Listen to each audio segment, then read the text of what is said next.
Well, ladies and gentlemen, for the final time, we welcome you to the iRacing.com World Championship Grand Prix Series. It's the final race of the 2013 season, and it is set on a circuit located on the Ile Notre Dame in Montreal, Canada. The epic, monstrous Circuit Gilles Villeneuve. Now, Gregor Houtu has already won the championship. However, he starts from his worst qualifying position since 2010. In fact, this is equal with his worst qualifying position in his entire career. He'll be starting 7th here today. Pole position, Max Delorco, setting the fastest time in qualifying, a 1 minute 13.9, stunning everyone as he takes pole position. Alongside him will be Hugo Louise on the front row of the grid, and we'll be with you all race long. Will Vincent, Scott Woodris once again, and Scott, qualifying, what a shocker. You have Max Delorco pole position, his first pole position in the iRacing.com World Championship Grand Prix Series. Yes, good afternoon everybody, and certainly a very unexpected turn of events for the final round of the series, but what a story it is to see Max on pole, Hugo Louise in the front row of the grid, and with Gregor Houtu having his, as you said, his equal worst qualifying back in 7th, it's going to make it pretty interesting. Apparently Gregor's not too keen on Montreal, it's not a circuit that he enjoys, but whether or not he falls foul to the Wall of Champions, as he is a 3-time champion himself, remains to be seen, but Montreal always provides great racing, so hopefully we'll get more of the same this afternoon. Of course, in the iRacing.com All-Star Race, which you saw with our friends over at PSR-TV, Ray Alfala, the champion on the NASCAR side of things, he crashed into the Wall of Champions. Gregor Houtu, he's starting, again, in his lowest position ever. His equal lowest position. His lowest position to date was 7th place at Indianapolis on the 4th of September 2010. Since then, he has qualified no lower than 6th, which he did on 2 occasions. And today, he'll be looking for something a little bit spectacular to work his way up through the field. Hugo Louise, however, let's have a look at that battle between himself and Ati Kirchhoff, as we're about 10 minutes away before going to the grid. Hugo Louise 2 places ahead of Ati Kirchhoff. They're both going to be starting on the wrong side of the racetrack, going down into that treacherous turn number 1. Atsi doesn't need to beat Louise here today. However, he needs to finish no lower than 2 places behind him. Well, it'll certainly give him the psychological advantage going into the next season, knowing that he's finished ahead of him in the championship. So, and it's been a battle which has kind of been at the forefront of the championship ever since Gregor Houtu wrapped up the title a couple of races going into Lagos. So that's going to be the main talking point today. I think, as well as I'm sure you're going to touch on the battle for relegation as well, because of course the fight to stay in the top 25 to remain in the World Championship next season, and those who fall just short of it will be going back down to the Pro Road Racing Series. So there's a lot of stories going down through the field, but this race will be kind of like an end of term atmosphere. Those guys will be able to go out there today, not really think about too much about the championship, just go out there, race, have a bit of fun, and just enjoy Montreal for what it is, which is genuinely a fantastic circuit. We'll have a look at the championship standings. There's a couple of things we need to talk about. Gregor Houtu, of course, he is the champion. There's no need to talk about him. The big battle out front, Ati Kirchhoff, Hugo Louise. 480 points at Ati Kirchhoff, 464 points for Hugo Louise. Now, that could all change the way drop weeks, etc. work. Essentially, Hugo Louise needs to really beat Ati Kirchhoff here today. Realistically, Louise has to win the race if he's going to move up to 2nd position. Otherwise, Team Redline is going to take a top 1-2 in the championship. We'll have a look down through the field, and it's interesting to note, Max Delorco starting on pole position. He's currently sat in 24th position in the championship, so he needs a good race here today. He's starting from the front of the field. He just needs to keep his nose clean, and Max Delorco, of course, one of the greatest guys when it comes to strategies. He always throws a curveball out. I expect him today to try and stop often, lead from the front, and try and get himself a gap to get himself a top 5 finish. Other battles, Ben Cornett, 23rd in the points, one of my favourite drivers in the series. He is going to have to race today to secure that position. He's just about in safety distance. Marcus Caton in 25th, 135 points. Then in the 26th position, you have Daniel Lopez, 126 points. Paul Ilbrink, 123 points. Christian Laurent in 28th position, 119 points. Max Delorco, he's done all he needs to do so far. I think if he gets to top 10, he'll be safe. Daniel Lopez, Paul Ilbrink, I think they've got to do a lot of work with Marcus Caton to get into that final position. And we know just how important psychologically that final position is going into next season. It does. I think Max Delorco, of course, has put himself in the prime position with that pole position today. I think that if he doesn't take the chance to secure his place in next year's World Championship, he doesn't grab it by the throat and just wring the life out of it and really go for it today. That kind of pole position that would have gone for nothing if he doesn't make the most of it. So he has a major advantage over his rivals in the fight to stay in the league at the moment. So if you can get that jump over Cornet and Caton today and some of the other guys who might be coming up outside the top 25, then he can definitely make an impact there. And I think from the front, he also shows his potential for his pace next season, because of course it might raise the eyes of one or two teams down the pit lane, and he may just find himself in a better seat next season. I tell you what, actually, there's a couple of very interesting things about this grid, which I've been keeping a very close eye on. And once again, we have pro drivers who have qualified well here. We're going to try and sort out a couple of interviews with the drivers looking to do well in the Pro Series of road racing. But today you've got Isaac Price qualified 9th in a time of 1 minute 14.182. And then you also have Alex Simpson back again as well. He did a sterling job 2 weeks ago at Suzuka. I expect he's going to do the same thing once again here today. And I tell you what, this grid, in my opinion, is by far the best grid we've had all season long. And, you know, it's not just the fact that you have Hutu down the field. It's everything that you need. You have Louise ahead of Kirchhoff. Kirchhoff's going to have to fight for that position. And let's not forget, the current official lap record, 1 minute 14.317, we're clearly going to beat that here today. Well, it's certainly all the hallmarks of definitely possibly one of the races of the season, with how the grid's laid out and how everyone is set. Of course, they're local on pole, and all these pro drivers who've put themselves into the mix. Of course, the best in Isaac Price. That's a brilliant effort from him to get himself into the top 10 at least. Only having a pro license, so that's a fantastic effort from him. As you mentioned, Alex Simpson had a great drive last time out at Suzuka when he got himself, I believe it was 6th position, so that was a fantastic effort from Alex as well. You expect him to do more of the same, but it really has all the hallmarks, as I said, of possibly one of, if not one of the best races of the season, because of course really there's a lot of unpredictability. How's Hutu going to deal with 7th place on the grid? You've got the battle for 2nd, you've got all these guys battling for relegation, and other different fights along the way, and a lot of drivers will be going out there because they haven't got anything else to worry about. They can go out there, they can enjoy themselves, and if they get themselves involved in some of the main fights in the championship today, that's their prerogative. They can do what they want. So really that makes it all the more exciting, and I think we are in for an absolute show this afternoon, Will. Indeed, we are, and we are going to run through your starting grid. Max Lorco, we talked about this, pole position, his first pole position of the season, 1 minute 13.931. Hugo Louise, 5/100th of a second further back in that number 2 Team My Ferrari car. Mo Garfilo, his best qualifying position in a while in the WCS. He starts 3rd at Kirchhoff in the 4th position. And Stephen Michaels rounds out your top 5. Your top 5 drivers separated by just about 1/10 of a second. Row number 3, Martin Kroenke in the 6th position. Gregor Hutu, as we talked about, in the 7th spot. He will be starting on row 4. Fulvio Barazzini alongside Gregor Hutu on the 4th row of the grid. Then our first pro driver, Isaac Price, in the number 63 car, starting in the 9th position. Andre Borcher in 10th, Ollie Pakala in the 11th position, Antoine Pegoli in 12th, Paul Ilbin 13th, Martin Pelle 14th, James Sturgis, he had a horrible qualifying, only 15th place for him for the number 3 car. Let's not forget, Sturgis was trying to have a great end to the season. It looks like he might now be relegated to 4th in the standings overall. And of course, he has still got Martin Kroenke perhaps trying to close him down.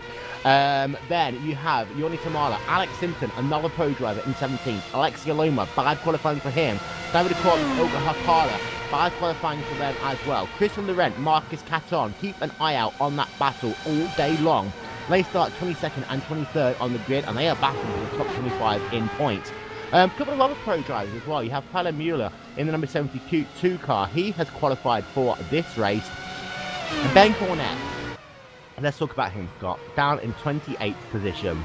Ben is racing for a lot today because he's had a tough season. We all know he's had a tough season in that Team Redline car. It's not the season that you can necessarily say suits the team that he's a part of, but we know he's a great racer. He made one mistake at Brazil, which is so uncharacteristic for him. He's qualified bad here today. He needs to get a top 15 finish, at least, for his own pride more than anything else. It's a tricky situation, isn't it? I think no driver ever wants to be in this situation where they're fighting to stay in the top league and fighting for, a chance to stay in the pinnacle of any iRacing championship. So I think Ben, you can kind of relate and kind of sympathise with Ben, the fact he's down in 29th. They have a 38 car field. He's got drivers like Simon Cattell and Pablo Lopez, Timo Even and Enzo Benizo all around him. So it's not as if it's been made any easier by the fact that he's got some fairly quick drivers anyway, deciding to possibly giving some headaches later on in the race. And the fact that, of course, his main relegation rivals are way up the grid, obviously the main man, as we talked about, being that Max Delorca up on pole position. So Ben's going to have to work hard today, of course. This is a circuit which is a little bit unforgiving. Has a feel of a street circuit. The walls are pretty close as well, so big braking zones as well. So it's going to be tough on brakes. Brake work could be an issue today as well. So we'll have to see. Ben, I think, is going to have to try and drive his heart out today, but of course not push it too hard. Otherwise, he might find himself in the Wall of Champions. Right. The important thing is that Wall of Champions coming out of the final chicane of the racetrack. Now, 1999 really made the Wall of Champions what it is, and so many former champions have ended up losing their race at that corner. You've had Damon Hill, Michael Schumacher, Jacques Villeneuve, Ricardo Zonta, of course, from the GT Championship, Sebastian Vettel, Juan Pablo Montoya, Jenson Button. They've all crashed at that corner. And let's not forget, in 2006, I believe, they reconfigured that corner, so the curbs are a lot higher. So you can't run over the curbs as much as you used to. You clip the curb, the car kind of goes airborne. By the time it comes back down, you are pointing in the direction of that wall. Your race is over. That's going to be a key part. I think you won't be seeing one or two guys taking liberties with those kind of curbs and trying to see just how much they can get away with it, because it's a very solid piece of concrete they have to on each inside of the curb. But you can take some of it to an extent, but if you push it too hard, it can send you flying across a straight to one-way ticket to the World Champions. So you might see one or two possibly surprises here in terms of people testing the limits of just how much they can get away with in using those curbs. Wouldn't surprise if you get a bit of chaos in the first couple of laps and the field all tightly bunched together into that chicane. Of course, the other chicanes as well, especially the first chicane, which is essentially turn 3 and 4 on the racetrack. Now, at the start of the race, that is going to be imperative for drivers to get through safely. The second chicane, I've seen so many drivers outbrake themselves and run wide. You go wide there, you lose yourself 15 seconds. You have to come back on the racetrack, serve a slowdown penalty, and your race could almost be over there. And also, the wall on the outside of the second chicane is horrible for these drivers. But the start of this race, funneling down into turn number 1 and 2, we don't normally expect first lap crashes at turn 1. I think we expect one here today. Well, we didn't expect any first lap crashes in Suzuka, but we got one. We got a massive pile-up, so I think it's safe to say that I think any circuit, regardless of what kind of corner you got, there is a potential for an incident of some sort, and we got one in Suzuka. And with the tight nature of the Montreal first couple of corners in Montreal, I think it's certainly going to be expected. You should be pleasantly surprised if everyone gets through safely without any kind of incident. But cars are gridding up now, so I guess we'll get our answer in a few minutes' time. Indeed, we will. This is the final round of the 2013 iRacing.com World Championship Grand Prix Series. And we already have a champion, but there's still so much to fight for on a track which arguably is one of the greatest in all of motorsports. Now, we've been able to see this track in so many different incarnations. We've seen it in the NASCAR Nationwide Series. We've seen it in Champ Car. We've seen it in Formula 1 car. We've seen it in GT action, everything. And today, we're going to see it for the first time in the iRacing.com World Championship Grand Prix Series. Cars are lined up on the grid. Max Delorca from the first position. What can he do at the start of the race here today? Can he lead coming out of the first couple of corners? Hugo Luis starting alongside him. He wants to get to the front and he wants to lead. The lights are on the iRacing.com gantry for the final time this season. Let's go racing in the WCS. Lights out and away we go as the cars storm down into turn number 1 for the first time.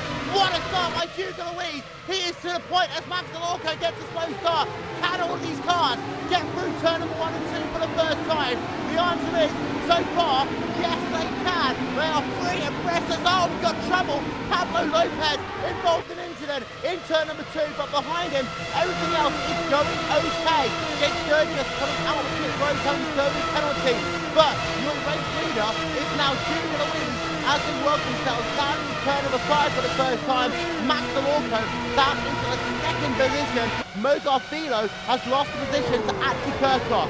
So therefore, it is now Louise from Delorco, from Kirchhoff. And I tell you what, Kirchhoff is looking very racy as they come down into the second chicane for the first time. Great start from Gregor Hutu as well. Yeah, he's up 2 spots already, up to P5, and he's already making himself a nuisance up down the back of 4th position, but down the back straight for the first time. But getting super slow-mo at the start as well in a moment, but down the back straight, and it looks like we've got a pass now. That's Martin Kronk and Gregor Hutu, I think, down towards the final chicane. Had a bit of a look, but couldn't quite get it, but cars across the line for the first time. And through the final chicane so far, all line astern and all trouble-free.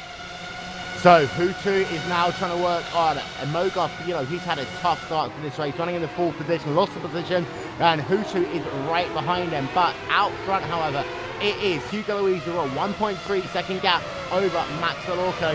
It looks like everyone has been able to complete this first lap without incident. We have one car on pit road, and that is Ben Cornett. Cornett, the driver who I talked about at the start of this race, top 15, and he is on pit road. We'll see what damage he has in his car. He is out and away. Maybe he missed the start.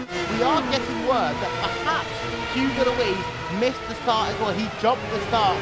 We're going to get ourselves a replay of that shortly to see whether or not we'll get confirmation of whether Hugo Louise has been deemed to have a black flag penalty. But Ben Cornett has had an issue, and he actually had some contact on the first lap. So we'll keep an eye out on Cornett. We'll keep an eye out on Hugo Louise as well. Gap between Louise and Delorco, that is 1.3 seconds on the racetrack. Kirchhoff still running in 3rd position. Mogar Philo still running in 4th, and Gregor Hutu rounds out your top 5 as they work themselves down towards the final chicane and the wall of champions once again. No one has hit it so far in the first couple of laps. I tell you what, Hutu's actually running very wide, but I tell you, we can keep an eye on Pakala for the time being. And this is the battle for P7 on the racetrack between Stephen Michaels and Oli Pakala. And there's almost contact there between the 2 drivers. And it looks like Pakala is going to be able to take the position away. I'm not sure whether he had to yield that position back. He outbroke himself into the first corner, but Pakala makes up the spot, and he now runs in the 7th position on the racetrack. And that was all due to the fact he got a great run out the final chicane. He's managed to get himself onto the pit straight. He ran a little too deep, as you said, but he managed to hold it up just in time. And now that's now that Andrew Butch and also Isaac Price still in the top 10 after his start. Of course, the highest qualifying pro racing driving. And as we head through towards the hairpin once again for the 3rd time in this race. And Price doing an incredible job in 10th position ahead of Anton Higgin at the moment. Fulvio Barrett sitting down 12th position. He's struggling at the moment right now. Other top drivers, Ilka Hapler down in 18th place. And also Alex Simpson, the other sensation from Suzuka, down in 19th. Trying to hold off Yudo Narumi at the edge of the top 10. And back at the front though, and Hugo Louise has already got a 1.4 second advantage as they head down the pit straight to begin lap number 4. With Max Delorco in chase, Kirchhoff 3rd, Philo 4th, Gregor Hutu in 5th position. But he's giving Philo all sorts of headaches right now. I think he might be in a position to pass anytime soon. Yeah, and I'm just having a look at the start of the replay of this race. It is very close whether or not Hugo Louise has got a great start or whether he actually got a black flag penalty. If he has got a black flag, he's going to have to serve it by the end of this lap. But we'll keep an eye on Gregor Hutu, and he is still battling with Mogar Philo in the number 27 Radical Steel Series car. So it's Redline over Radical machine. And actually, I just noticed that Gregor Hutu has some damage to his rear wing, which came on the first lap. Now, it's not that bad, but on a track where you do need both aerodynamic and mechanical grip, that could be an issue for Gregor Hutu. And we've got a feeling like he's very heavy in fuel as well. We're having a look at the numbers, and he's just not accelerating out of the corners as fast as Mogar Philo ahead of him. You can see it just there as he came out of the hairpin. He lost about a tenth of a second there to Mogar Philo. He's going to gain it all back, of course, on this long back straightaway. But I'm going to keep an eye on Hugo Louise, and this will confirm he doesn't come into pit road. So, Hugo Louise just had a fascinating start there. In fact, I have to say that is probably the best start we have had from any driver in the WCS this year. Now, Alexia Loma does do statistics on that as the replay is up on your screen of the first lap of the race, the first couple of corners even. And Hugo Louise just got an absolutely perfect start there. From second position, was able to jump Max Delorco. It looks like he got himself a little bit of wheel spin from pole position. Perhaps a nerve set in from him. We've seen that a number of times in the WCS.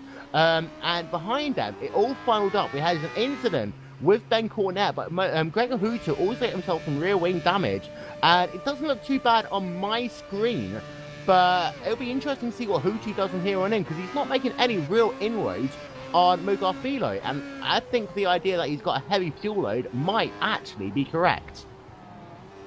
But on the hand, he's not losing time to Mogarfilo at the same time, so I'm not sure. I mean, I think Yanni's probably told us in our ears that there could be possibly some lag damage possibly on your screen. Well, I'm not quite sure, but nonetheless, he's not letting Mogar get away, so he's staying there in 5th position and just on the back of the Brazilian as close as possible. One battle I am watching is the battle for 6th position. That's between Martin Kroenke and Ollie Picard. Now, last time around, exiting turn 2, Kroenke was very sideways, scrabbling for traction on the exit, and that put Picard right onto his rear wing. And he stayed there practically for the entire of the lap here, so there could be a chance he could pass in the next couple of laps. But so far, Hugo Luis is still leading with a 1.4 second gap. It was 1.1. It seems that Luis is extended by 0.3 of a second. So we'll have to see how these battles in the middle of a top 10 play out. An interesting thing actually about Ollie in that number 6 machine. Now, he had the speed to get pole position here today, as a number of drivers did. However, that final chicane, especially, now you've got to be very careful using the curbs in that final chicane. And if you're lucky and you hit it just right, then you can gain a couple of tenths of a second. Picarda set a time which would have given him pole position by about 0.2 of a second. He struggled in qualifying itself, however, only starting this race in the 11th position, as he didn't nail any of his laps. He's currently running in that 7th position, and I tell you what, he's kind of right there. Martin Kroenke is a pass, they're almost ahead of him, and it looks like a Hooter is going to complete that pass over Mogarfilo. Of course, it will be a drag race now down this back straightaway. And this is going to be interesting, actually, to see how Hooter's car is running, because we all know that the Team Redline cars historically set their car up to work in clean air. They're not suited to the draft. And Philo was not able to do anything there. Down into the final chicane. Hooter, once again, very close to the Wall of Champions. But this is interesting. He's pulling away from Mogarfilo, but already he is 5.1 seconds behind your race leader. Of course, his championship nemesis for the first half of the season, that was Hugo Luis. Meanwhile, Matthias Egger is battling for position right now. And of course, Matthias Egger is sat in the 21st position. And it looks as though he was trying to make the pass on Media. Oh, no, trouble down at the first corner. It's Lorente. Yeah, Lorente spinning it there, and that is a big part of that top 25 battle. And Lorente was trying to go down the inside. We get the replay up, I believe, on Yuda and Narumi, and indeed he was. And it looks as though Narumi just tagged there the rear of Christian Laurent coming down into turn number 2. For Christian Laurent, that potentially is catastrophic to his championship hopes to getting in the top 25. And also, I watched the Yuda Narumi. He actually got bucked up into the air after that second part of contact there between himself and Lorente. So Narumi's very lucky not to suffer any more damage than he did. So that's incredibly lucky for the Japanese driver there. But moving forwards, it just shows that, of course, turns 1 and 2 weren't exactly going to be clean all race long. And that's kind of vindicated what we were saying earlier on. Just also noticing is that Isaac Price started 9th, lost a place, as now we're looking at Jordan Tamala. And it looks like he's just been able to make the pass out on Fulvio Barazzini to move himself up 1 position up into the 15th position on the racetrack. Tamala's had a very interesting season. We'll talk about how this is the end of the season.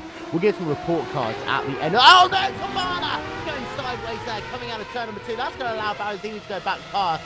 And also there, it looks like Ilga Hapana's going to try and make a move. He's not going to be quite closing up. He's on the outside there, down into the first chicane. And Ilga Hapana then gets sideways on the curb.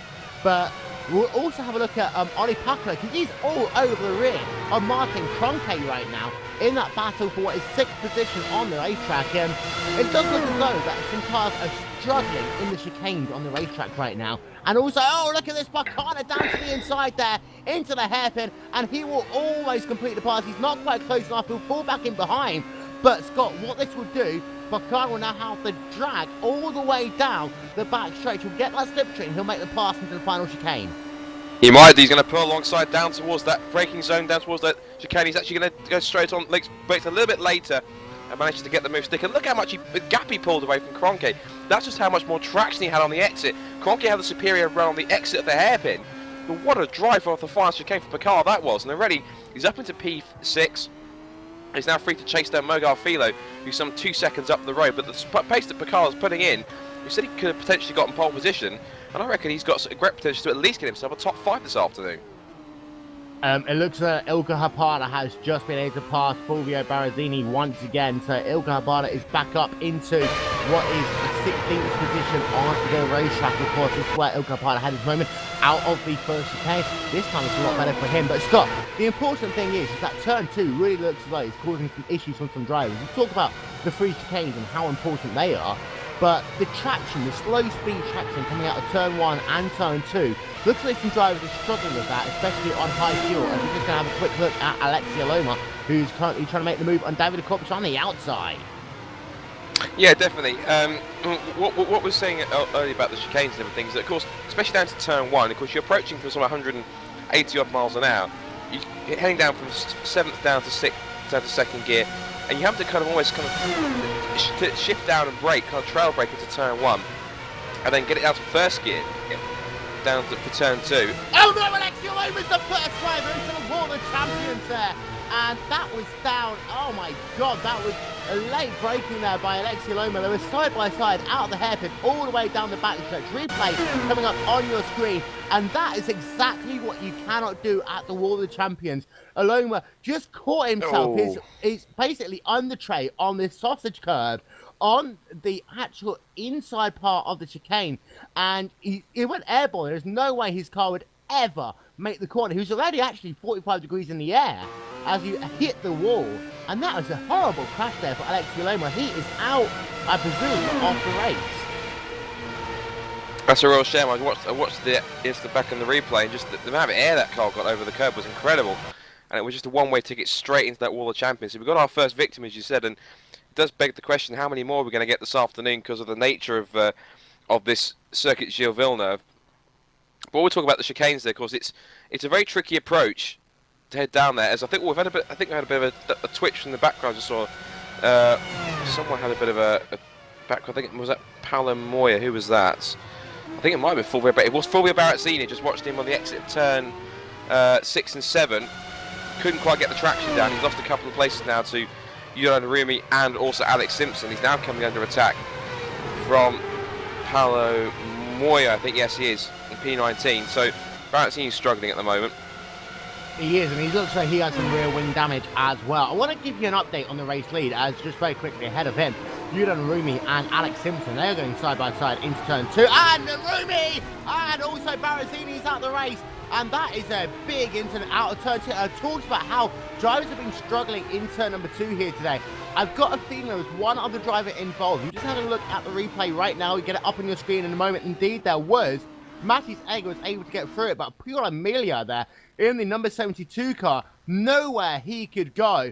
And what happened was Yuran Rumi, who was trying to go side by side with Alex Simpson, he just got loose on the exit of turn number 2. Fulvio Barrazzini had to check up, and he got hit from the front, and he got hit from behind. Paolo Amelia is out of the race as well. 3 cars involved. Turn 2 really is a difficult portion of this racetrack. Might want to turn our attention to the battle for P5, because Ollie Picard is really charging. Look at the exit, you got out of the final chicane, and he'll go side by side with Mo Garfilo down the pit straight, and he'll have the inside run. And that was a fantastic drive. I'm not sure what Ollie's done to the setup, but he's getting fantastic traction from the rear of that car, and he just sailed past Mo Garfilo as if he wasn't there. Incredible pass. Yeah, indeed. And Ollie Picard, of course, running in that 10-4 engineering Twister racing car in the number 60 car. He's had a great season, the second half of the season. And we talked about how he was very fast. He messed up his qualifying. Now he's past Mo Garfilo. He is 4.1 seconds behind Gregor Hutu right now. He currently runs in the 4th position. How many times have I said Gregor Hutu only running 4th in the WCS? But Picard is still doing a great job. I want to talk about that battle for the race here. We'll do so now. Hugo Luis, Max Valorco. The gap has been about 1.3 seconds since the lights went out at the start of the race. Max Valorco is not allowing Hugo Luis to run away with it. This is really impressive pace from Max. Of course, we don't usually see him at the front. There's no disrespect to his skill at all, but he really has found something in the 2 weeks between Suzuka and here in Montreal, and he really is taking the fight to the man second in the championship and a former towards the first couple of corners again, start lap 13. And also what I've been looking at in the background too is the fact that Kirchhoff is being slowly reeled in by his world champion teammate Gregor Hutu. And now the question remains that just how quickly, with the pace that he's putting in, just how quickly, if possible, can Ollie Picala close in on these top 4? Because he's really gapped Mergarfield by a couple of seconds, and he's really making inroads on the top 4 right now. So he's effectively the fastest man on track, it seems. I tell you what, I think we're going to have a situation like the 1997 Japanese Grand Prix with Hutu and Kirchhoff, in which Hutu will not pass Kirchhoff under any circumstances, because Hutu doesn't need the points, Kirchhoff does need the points. Right now, if Hugo Louise wins this race and Actor Kirchhoff comes third, I think that it's going to be 1 point advantage at Actor Kirchhoff. If Hutu passes Kirchhoff, then Louise will take second place in the championship. And I'm not going to say Team Ward is going to come into play in any way. I know Dom Duhan, the team manager for Team Redline, very well, and there are no team orders at Redline. But Hutu, he is a smart driver, and he knows he wants to help his teammate as much as possible. So by passing Kirchhoff, all it will do is hurt Kirchhoff's chance of getting second place in the championship. But Picala's last lap time was a 1:15.697. For Hutu, a 1:15.703 is here. Hutu comes past the line once again. A 1:15.730 there for Gregor Hutu. Antti Kirchhoff, a 1:15.865. Ollie Picala, a 1:15.755. We're going to quickly show you the gains and losses so far in this race. And Ollie Picala in the 5th position, up 6 positions. Your biggest mover in the top 10 so far. Down 3 positions for Mo Garfido and down 3 positions for Stephen Michael so far. If you have a look through 11 through 20, Jason Lover up 12 positions. Jeremy Butalik up 17 positions.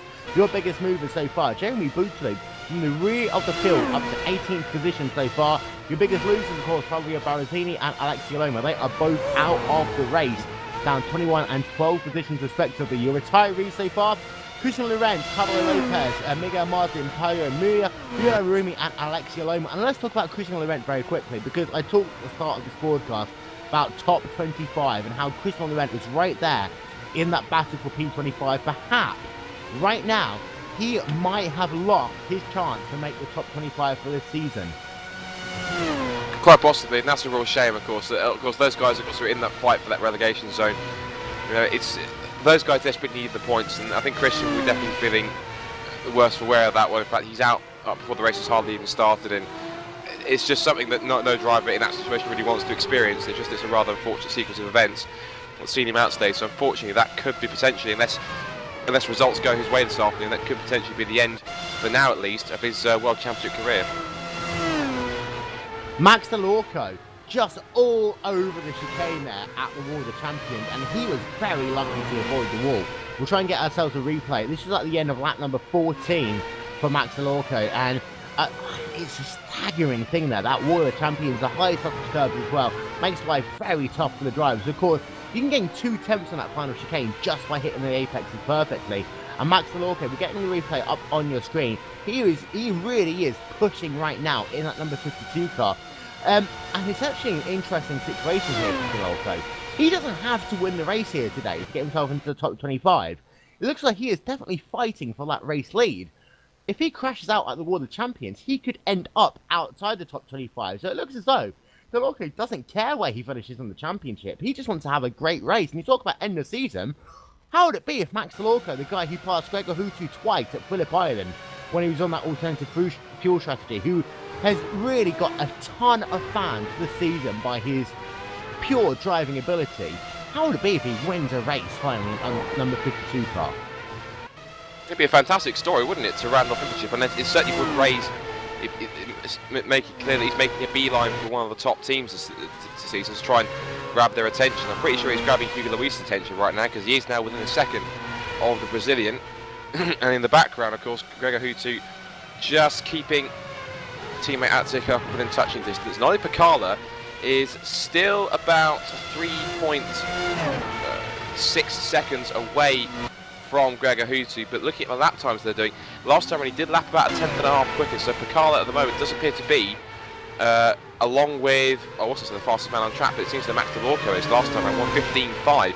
Comparing that to Hugo Luis's 1:16.0, maybe Luis is running a little bit heavier. He has a bit more raw pace, it seems, in terms of, and probably it's the waste of fuel that possibly that's causing it. But DeLorco really pushing on. He's basically, as you said, he hasn't got a care in the world and doing the best he can.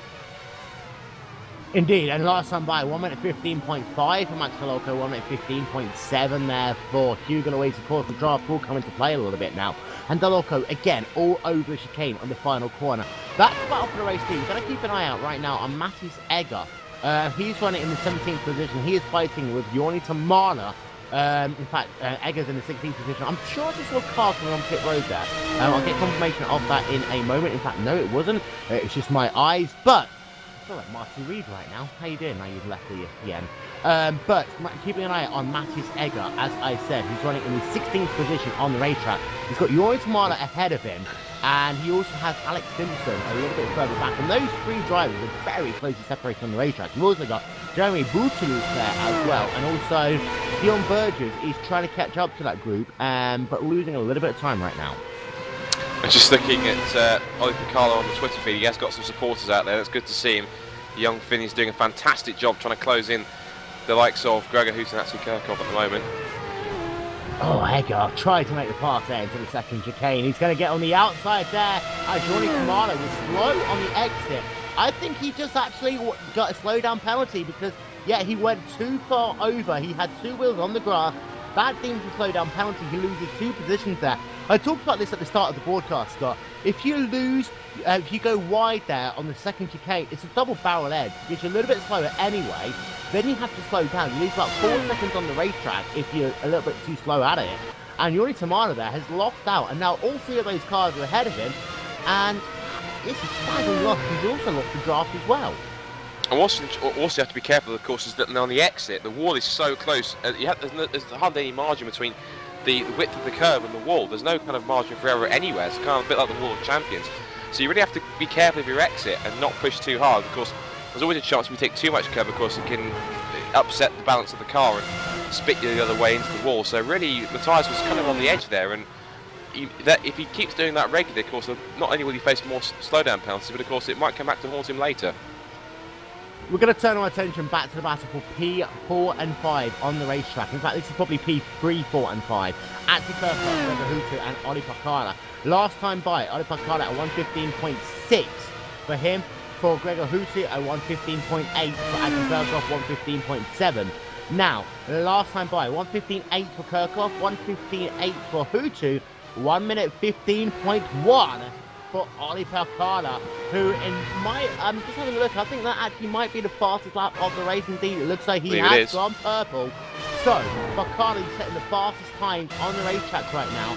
And Gregor Hooten, this is interesting right now. Does he back up Pakala to help Atsu Kirkov? Because I'm sure Hooten can go faster than this, but it looks like he's just hanging back behind his teammate. As we said, Kirkov needs the points. He needs the points to try and secure second in the championship. Kirkov knows that Luis is leading the race, and of course he'll get himself the full maximum score of points if he can manage to stay there. So Hooten, effectively, is playing more the supporting role. As we said, his championship's done. He doesn't need to go out and get any more points. He needs to help his teammate do this as best as possible to try and secure a red line 1-2 on the championship.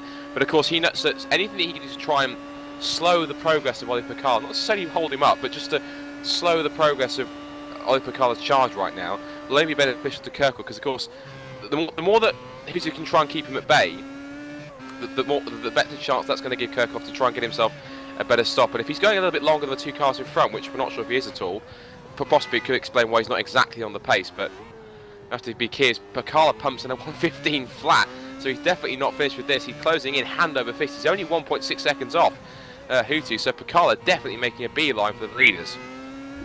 This is a fascinating battle right now on the racetrack, and it's going to have to be... I mean, this reminds me of the 1999 Malaysian and Japanese Grand Prix, when Michael Schumacher was helping out Eddie Irvine so much. Eddie Irvine, of course, I mean, he could have had that championship won, however, decided that he wanted to run the chassis, which is Flex T Martin. It just wasn't working for him anymore. And Hooten, he is playing the pure teammate role right now. But if the situation is, if Oli Pakala can get past Hooten, he'll get past Kirkov as well.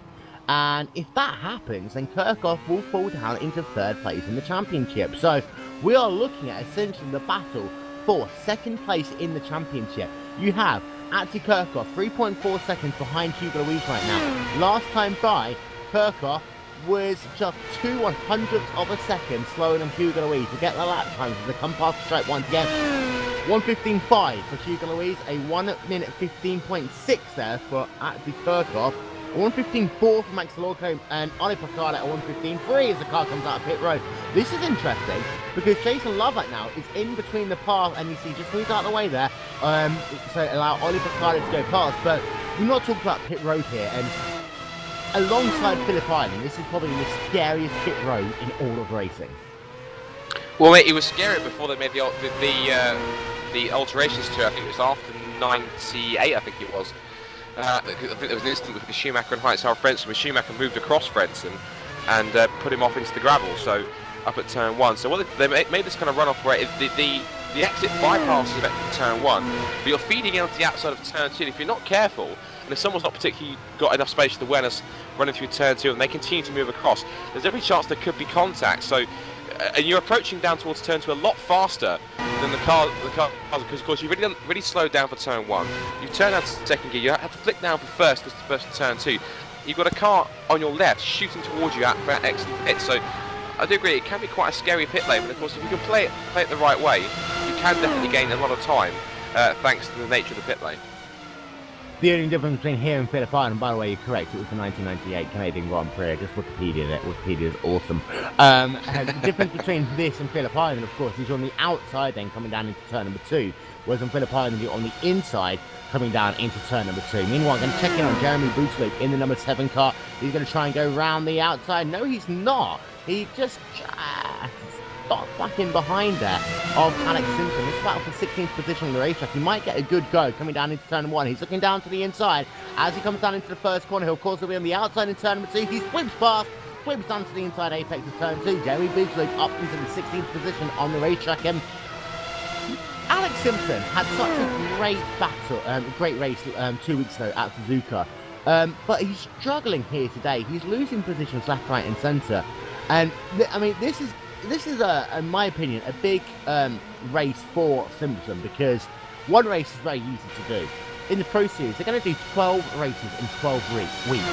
And for Simpson, he's going to have to be good at all of them.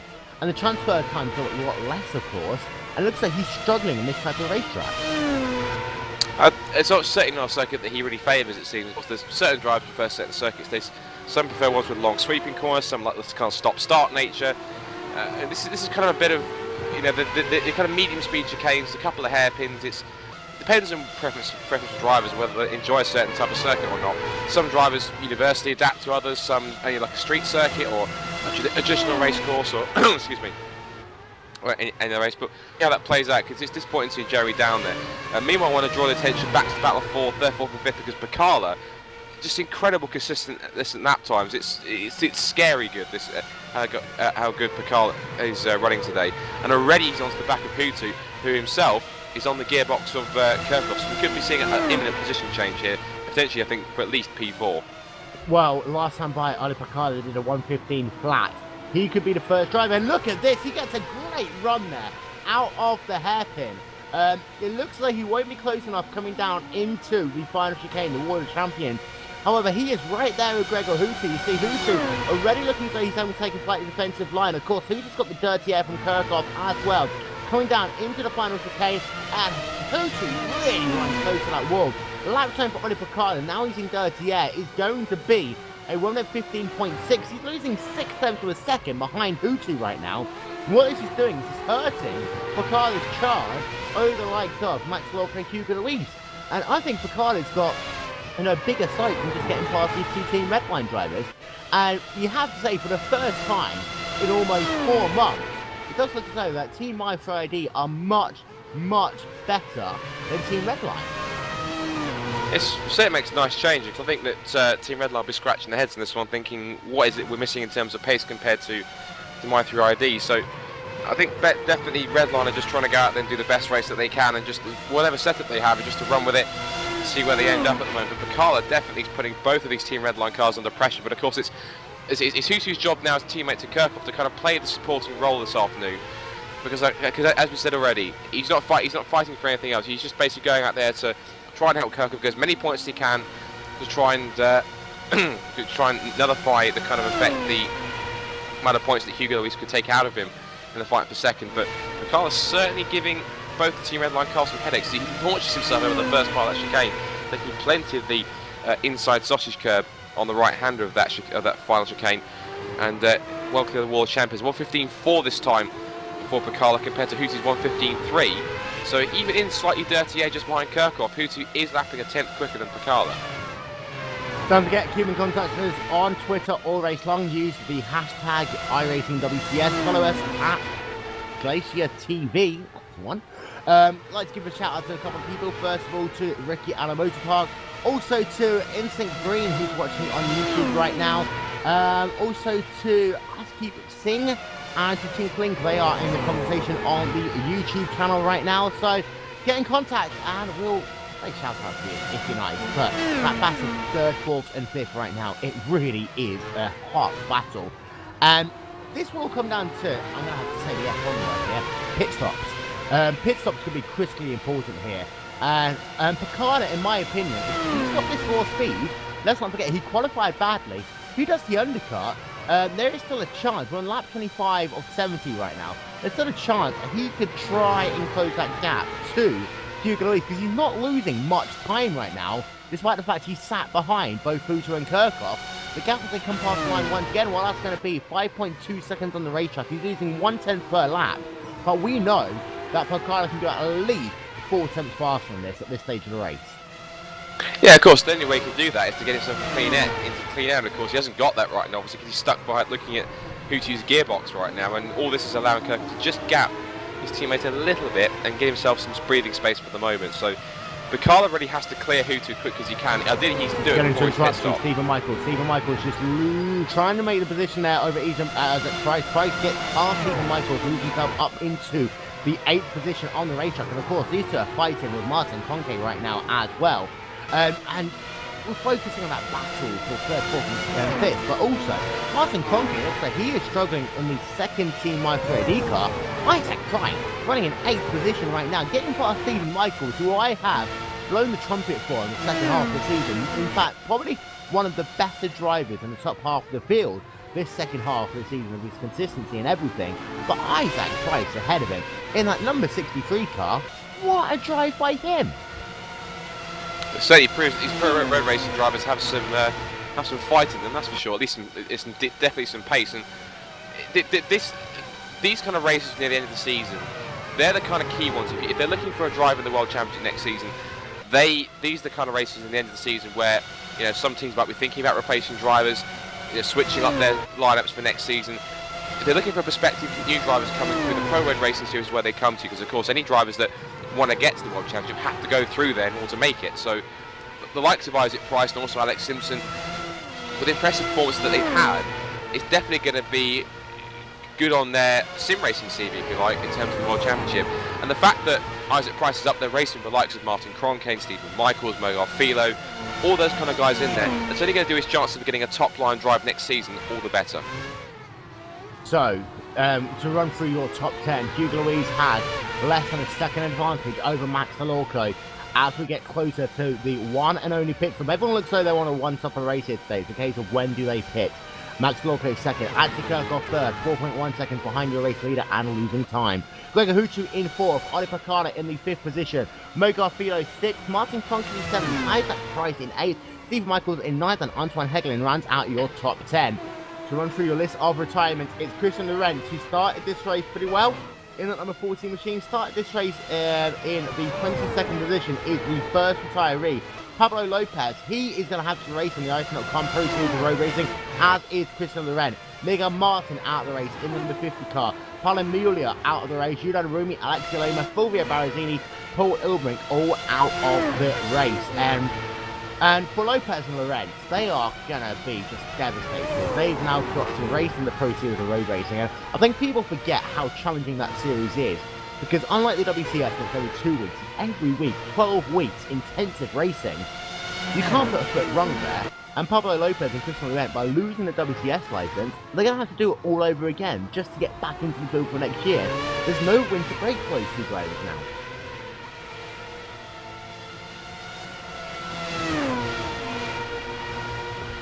So it's a real shame he broadcasted the race live, so So, keeping an eye out on the battle for the race lead. And I'll tell you what, Max DeLorco has really closed the gap there over Hugo Louise. The gap is now down to just 0.2 of a second on the racetrack. And I remember back at Phillip Island, in fact, my voice went a little bit croaky when I said it. Max DeLorco made a beautiful pass, not once but twice, over Gregor Hutu. This is the stage of the race where Max DeLorco comes into his own about halfway through the race. Of course, he might go into pit road a little bit earlier than the Hugo Louise, but right now, he is charging in that number 52 Ferrari Jura racing car. He lost a little bit in sector 1 there. There's lap traffic ahead of him. Now, if DeLorco can catch the traffic at the right point, there is a chance that DeLorco can make a move in the back straight away. I think it's incredible the fact that DeLorco has managed to match Hugo Louise at the moment. In fact, I believe those two are the only guys in the 1 minute 14. So the fact that DeLorco is not only being able to keep with Louise but match his pace as well in the 14s is pretty staggering at the moment. And this lap traffic may only play into his hands here possibly, because if Hugo Louise cannot clear these cars in front of him quickly enough, DeLorco will only too happy to pounce at the nearest opportunity and try and get himself into the lead. And basically he can now see he can not only pass Gregor Hutu but also Hugo Louise on track for pole position. And look curb on the first part of that chicane as well. And it's Thiago Alfaro, the lap traffic ahead of him. Another car came down towards pit road there. I just saw on the side of my screen. But it's Thiago Alfaro, the lap car, who's currently ahead of those two drivers.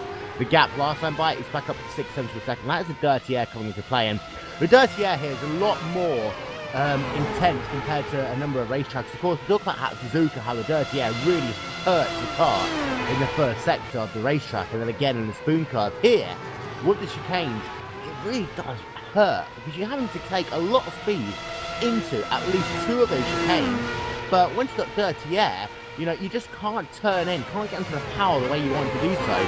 And Max DeLorco wasn't able to gain anything there over Hugo Louise. And you see that the traffic just moves out of the way on the inside coming down into the hairpin. And Hugo Louise, you know, was able to gain a little bit of an advantage into the slipstream there. Yeah, you talk about the chicane, so of course, this is a circuit that's a little bit more akin to somewhere, if you like, in terms of, I guess, somewhere more like Melbourne, if you like, where it's kind of, the chicanes here are not slow. They're not like 90-degree stop-start chicanes here. You can carry quite a bit of speed with them. And the key to a good lap is you have to have the ability to ride the curbs here in Montreal. So the person who can do that the best is going to get himself the quickest lap time and take advantage of the challenges of this circuit to its fullest. So I think that the fact that this makes this more of a front-limited circuit rather than a rear-limited one, because there's not many stop-start corners apart from really, if you like, let's say turn 2 and also the hairpin and potentially maybe even the final chicane if you want to count that. But the rest of the chicanes are kind of more medium speed, but they're a bit more flowing than any other kind of typical kind of street, kind of almost parkland type circuit that you've got as you have here in Montreal. So it's not surprised to see that, you know, the dirty air does have a prominent effect like it does in Suzuka.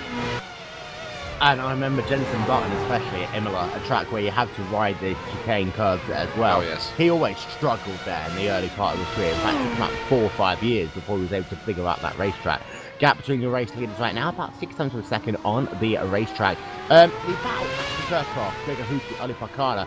Pakala, he was able to close up, he wasn't able to pass Gregor Hutu. And I'm actually going to keep an eye out on the split times here, the speeds as they come down into the final chicane, because I'm actually thinking that Hutu has set his car differently from normal. Hutu 191 miles an hour down into the final chicane was actually faster than Max DeLorco. And for Ali Picard, his speed coming down into the final chicane, well, that is about 190 miles an hour. So Picard looks like he's running more wing than Gregor Hutu, because Hutu's pulling away in a straight line. That's not something we normally see from the Team Redline cars. They seem to have gone for a lower downforce setup to try and the advantage on the straights, which is a bit risky when you look at a car circuit like this, where that's the only real high-speed section that you've got here apart from the pit straight. You really need more of that, unless they've gone for more of a mechanical grip setup rather than aero, so they can get that straight line advantage, but carry on with the kind of stability and balance in the corners as well. So maybe they've had to try and work a little bit harder with that.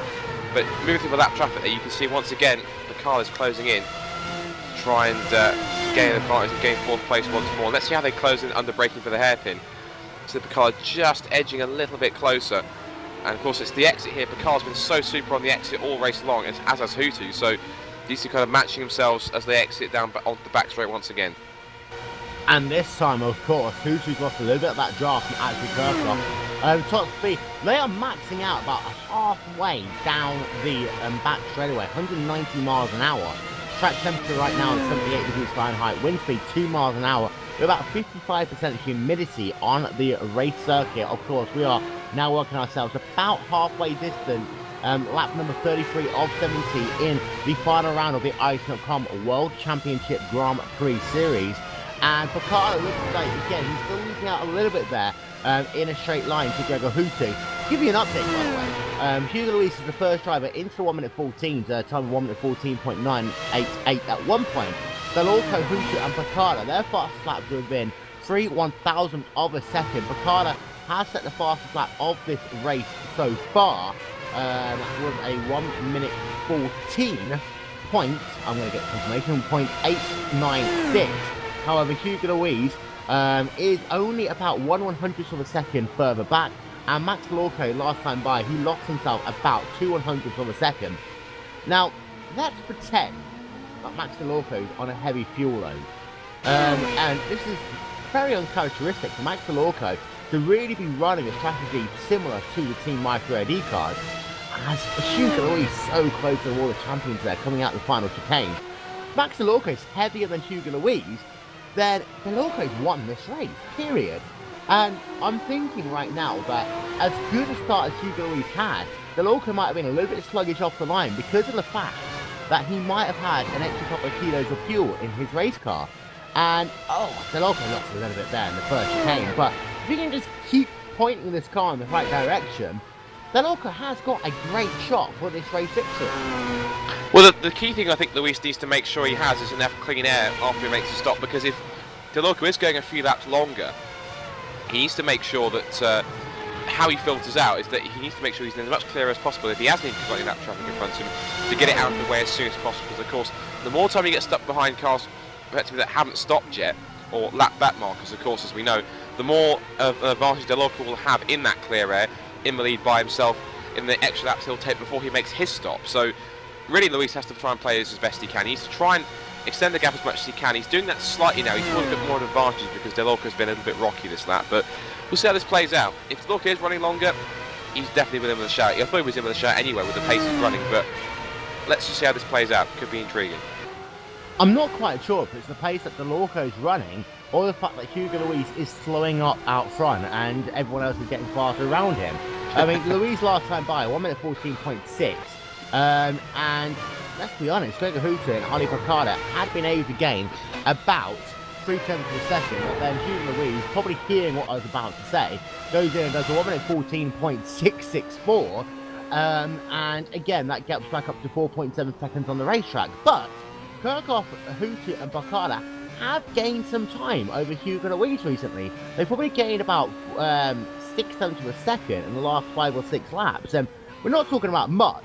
But if Hugo Luis was to be the first going to pit road and everyone else stops 2-3 laps later, that's a huge difference. So this race is far from over, as we are going to be at a halfway point the second Hugo Luis comes past the start-finish line. To run through your top 10, it is Hugo Luis leading by 1.2 seconds over Max Delorco, who's lost himself about 0.7 of a second in the last 2 laps. Antti Kirchhoff in 3rd, Gregor Huttu in 4th, Oli Picard in 5th, Mogar Filo 6th, Martin Conke 7th, Isaac Price in 8th, Stephen Michaels in 9th, and then David Corps round out your top 10. Keep an eye out on pit road, no one comes in this time by, so we're at the halfway point, everyone clearly on a one-stop race. So yeah, Picard's getting very racy here because he's right on the back of Huttu once again. He has been for the past couple of laps, and it's a slightly tighter run through turn 2. Definitely looks as though he's shaping up for a pass in the next couple of laps or so, because he really is giving Huttu the hurry up here, and all this is allowing Kirchhoff to run away, which is exactly the strategy that I think Redline were going to optimise, as we've talked about. Kirchhoff kind of runs away and kind of almost secures 3rd place, and Huttu just holds up any challenges that might come in to try and prevent Kirchhoff from scoring any more points. So this is exactly this is really playing into Team Redline's hands right now, especially Kirchhoff's, because if he can keep 3rd position, that I think that should be, correct me if I'm wrong, Will, but that should be enough for him to secure 2nd ever championship, despite whatever Hugo Luis is able to do out in front. I've just been having a look at the championship standings, and if it finished right now, then Kirchhoff will get 2nd place in the championship by 1 point. There we go. Kirchhoff cannot afford to lose that 3rd position, however, So there is still a lot to fight for in this race, and I didn't see anyone go down toward pit road that time by either. Galorco's been able to close up just a little bit there. The important thing is, of course, Hutu can't lose the draft at Kirchhoff, because otherwise Ricardo's going to go past. And right now, the only reason why Hutu is so fast in the straight line is because he has that slipstream from the number 5 machine of Kirchhoff. And by the way, we're going to have a chat with Kirchhoff at the end of this race. He's got a big announcement concerning his plans for the next 12 months. However, 37 laps into this race, in my opinion, the standout guys so far has been Max Galorco and also Isaac Price. Price is currently running in the 8th position. Kroenke has been able to get past him. He's currently running in the 7th position in this race. The guys who are disappointing me right now, I have to say, after his great performance last week, Alex Simpson having a tough race, but people, Andre Borgia, he's struggling right now, as is Ilka Hapala, running 13th and 12th respectively. And Borgia's 2 seconds back from Ilka Hapala, who looks like he's just stuck in traffic right now and can't make any inroads into the top 10.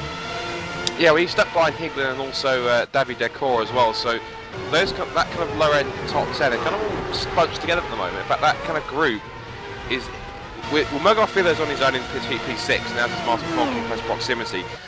But then that's when the train starts, because then you've got Isaac Price, who's again having a fantastic run, having a similar kind of run that Alex Simpson had last time out at Suzuka, where he's up there in the top 10 and definitely making an impression as a pro driver. Then we've got, of course, Stephen Michaels in 9th, and David Decor in 10th, and Hegel in 11th, and then Hapala then in 12th at the end of that train. But the thing is, of course, they're not... Neither of any of those cars are in close enough proximity to try and make a pass, so that's really the kind of the sticking point. Although Stephen Michaels is getting a little bit close to Isaac Price, we could be seeing a pass of a P8 anytime soon. So this could be pretty intriguing to watch that battle in the corner on the right, because of course we're still fixated on that battle out front between the lead and also the 3rd, 4th and 5th. An interesting point here as well. If you come onto pit road right now, if you try to stop further, you're going to come out right in the middle of that battle for P10, 11, 12 on the racetrack. David Decor, Antoine Hegelin and Ilka Hapala. So I'm sure the crew chief will be saying right now, look, stretch that fuel out as much as possible. If you need to save lap of fuel for a lap longer, do so. Because otherwise, there is going to be a ton of traffic around you. That might cost you the race. I think a couple of the guys were perhaps considering doing the early strategy, and they've probably thrown that out the window because of the fact that right now, that mid-pack is within 1 pit stop distance of your race leader. I'm having a look right now at that battle for 9th, 10th, 11th, 12th positions on the racetrack. Stephen Michaels all over the rear of Isaac Price. They've changed positions a couple of times in this race so far. Behind them, David Corp runs out your top 10. He's about 1 second behind those drivers. But closing up, slowly but surely, Antoine Hegelin in 11th, Ilka Hapala in the 12th position, Andre Borgia in the 13th spot. And Hegelin, it looks like there's almost an incident there in turn number 1 between David Cook and Stephen Michaels. They carry on going around the racetrack, but I think it's going to be an interesting four-way battle for the last couple of positions in the top 10. Yeah, certainly is. I'm keeping an eye on the best battle for the lead. The battle's gapped back down to 4 tenths per second between Luis and Galorco. I'm pretty sure that some lap traffic will have had an influence on that. And in fact, there's a lot of lap traffic. In fact, Kirkham's getting held up by a car. In fact, he's getting a tow from him, and Huti's now following suit as well, with Picala just behind him now, of course, as well. But you don't know where to look. There's so much going on at the front. You've got Galorco, who's really closed into Luis again, but the gap is now as across the line. It's now 0.376 of a second. Then you've got Kirchhoff, Hutu and Picala, who again are line astern in 3rd, 4th and 5th. So I think you've got that fantastic battle for 10th. So at least this final race of the season is not a dull one. So at least there's certainly a lot to look at, as I'm just seeing David Decor had a little bit of a look at Stephen Michaels for P9, dashed out to try and distract him in the mirrors, but didn't quite pull it off because he wasn't close enough. The guys are expecting, and guys in Twitter are expecting the guys to come in the next couple of laps. They're thinking that maybe Delorco might have saved a lap of fuel behind Hugo Louise. Well, I'd say a lap of fuel, enough to get into the end of another lap. We expect to see maybe Delorco in this time by. And let's not forget what happened at Virginia International Raceway between Hugo Louise and Gregor Hutu, when Hutu was able to pass Hugo Louise on pit road. Now, one of Louise's spots this season has been pit road itself, getting in and out of his box. Delorco's been very good at that. Hootie's been very good at that. The gap, by the way, from Hugo Louis to Kirchhoff, that has come down, and no one comes on pit road that time by out of your top 2 drivers. And they both slowed down, and I think they're both thinking they might come on pit road as Red Richards comes on pit road. Moving on. And Ben Cornett onto pit road as well. And I'm having a look at Gregor Hootie at Kirchhoff. They lost about 2/10 of a second that last time by. All of them into the 1 minute 14. And we're keeping an eye on Stephen Michaels and Isaac Price into final chicane. Not quite close enough, but Price takes a lot of the curb there on the inside. We're going to turn our attention to that very quickly. I'll tell you what, we've got some great battles on this track. I mean, we're not seeing much passing, but we are seeing some very close competitive racing. And I mean, this is what Montreal does. It's not the greatest track to pass that, unless of course you've got DRS and all of that, you know, to force the pass. But this is pure Montreal racing right now. Well, Montreal is one of those circuits where you never really expect it to be a bad race, and you never get one of those. I can't really remember too many races where it's been. It's been a few races maybe in the kind of Schumacher era when it wasn't as interesting as it could have been.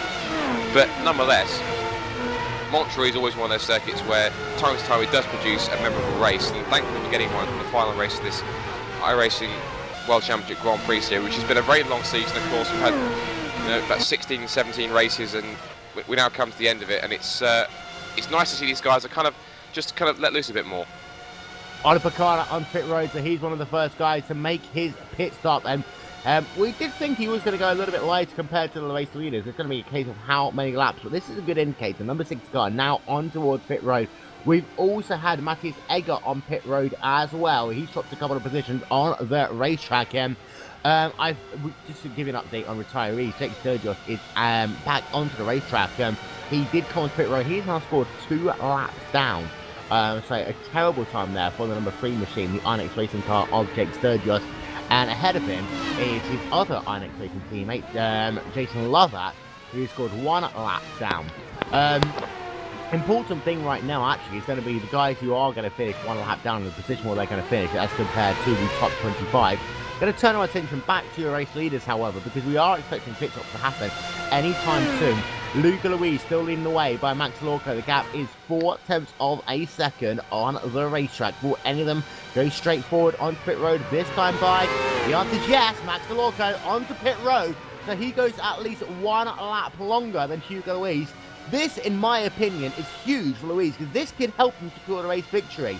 And also, Delorco, he lost a little bit of time because he couldn't just go flat out on pit road. He had to allow Hugo Louise to take the corner. Yeah, but of course one person who does definitely benefit is actually Kirchhoff, because of course he's now up into 2nd place for the moment. It does mean that whatever Hugo Louise does now, if it was to stay this way, of course, actually Kirchhoff would still secure 2nd place in the championship. So really, there's nothing else Hugo Louise can do but to push on and try and hope that Kirchhoff either has a bit of a misfortune before or after his pit stop, or has a bit of trouble on the actual stop itself. So we'll have to wait and see how this one plays out for him. Delorco's actually exited now back out in P5, it seems, behind Martin Kroenke. P4 on the racetrack. He's 1.8 seconds behind Gregor Hootie right now on the racetrack. And it's going to be a case now of how many laps longer can Hugo Louise go as he works himself on the back straightaway. Lap number 43 on 70 completes here on the Ile-Notre-Dame and the Montreal racetrack. And Hugo Louise goes another lap. This could secure the victory right now for Hugo Louise. And by the way, it's P10, I have to say, actually, for Max Delorco, it seems, on the racetrack. My timing and scoring is a little bit messed up here. Thankfully, he was able to get enough gap, but he didn't get involved in any of those incidents. But my timing was P4 there for Max Delorco, so I do apologise for that. Another Marty Reid moment. Marty Reid, I'll have the job, please. Thank you very much. Gregor Hootie stays out. Ati Kirchhoff stays out. Hugo Louise stays out. Martin and David is corpse pit this time. So he's on pit road, 40 miles an hour pit road here. Does look like everyone's on a very long one-stop strategy. There's no tyres there for Max Delorco, so he's going to stay on the same set of tyres for the entirety of this race. But Ati Kirchhoff could leapfrog Max Delorco. Of course, Max Delorco doesn't need to win this race. He just needs a good top 10 finish to make sure he gets in to next year's WTS.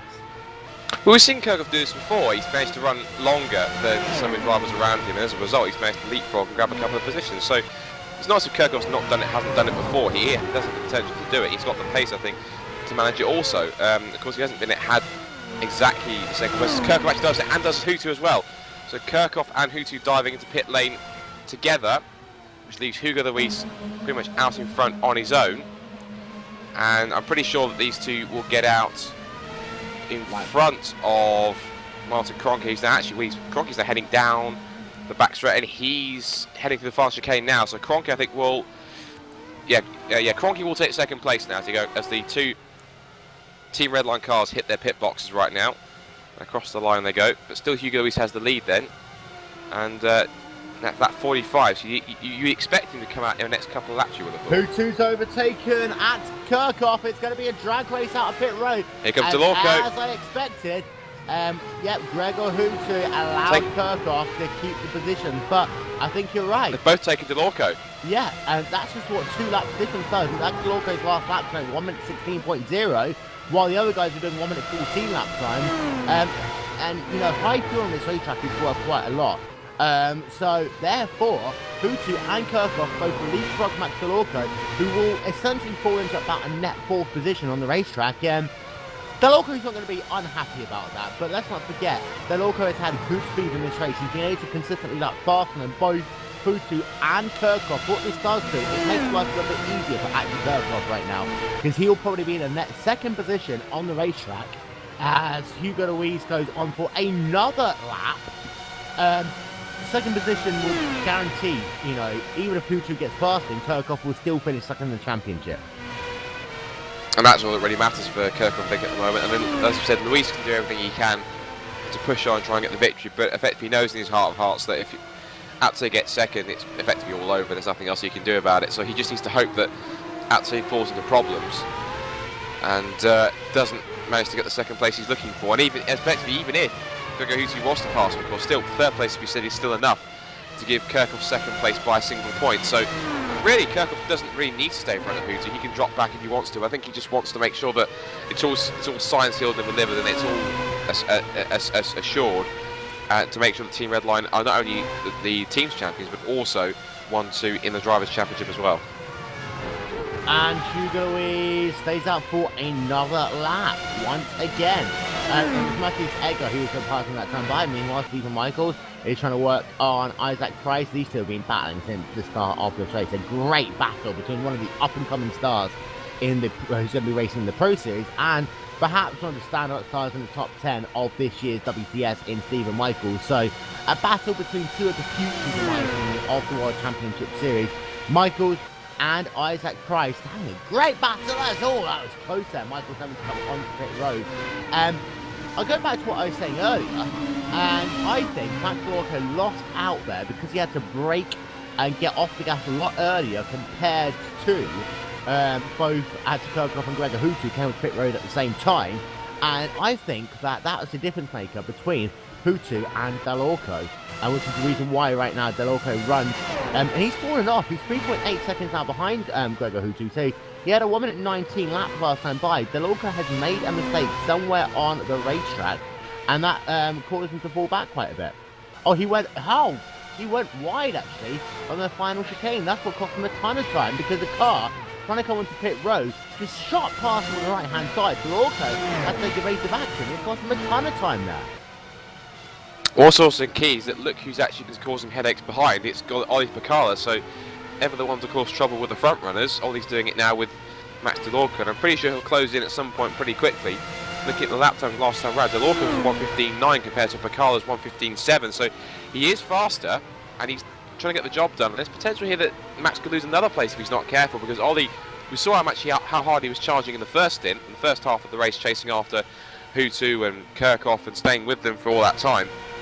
But he was the first of the top 5 to pit, so of course his tyres will be a couple of laps older, which means that they'll have a bit more wear in them. But these tyres tend to go quite a long distance, provided you can look after them. And effectively, it's amazing how long that this compound of iRacing tyres, since it was introduced, can actually do here.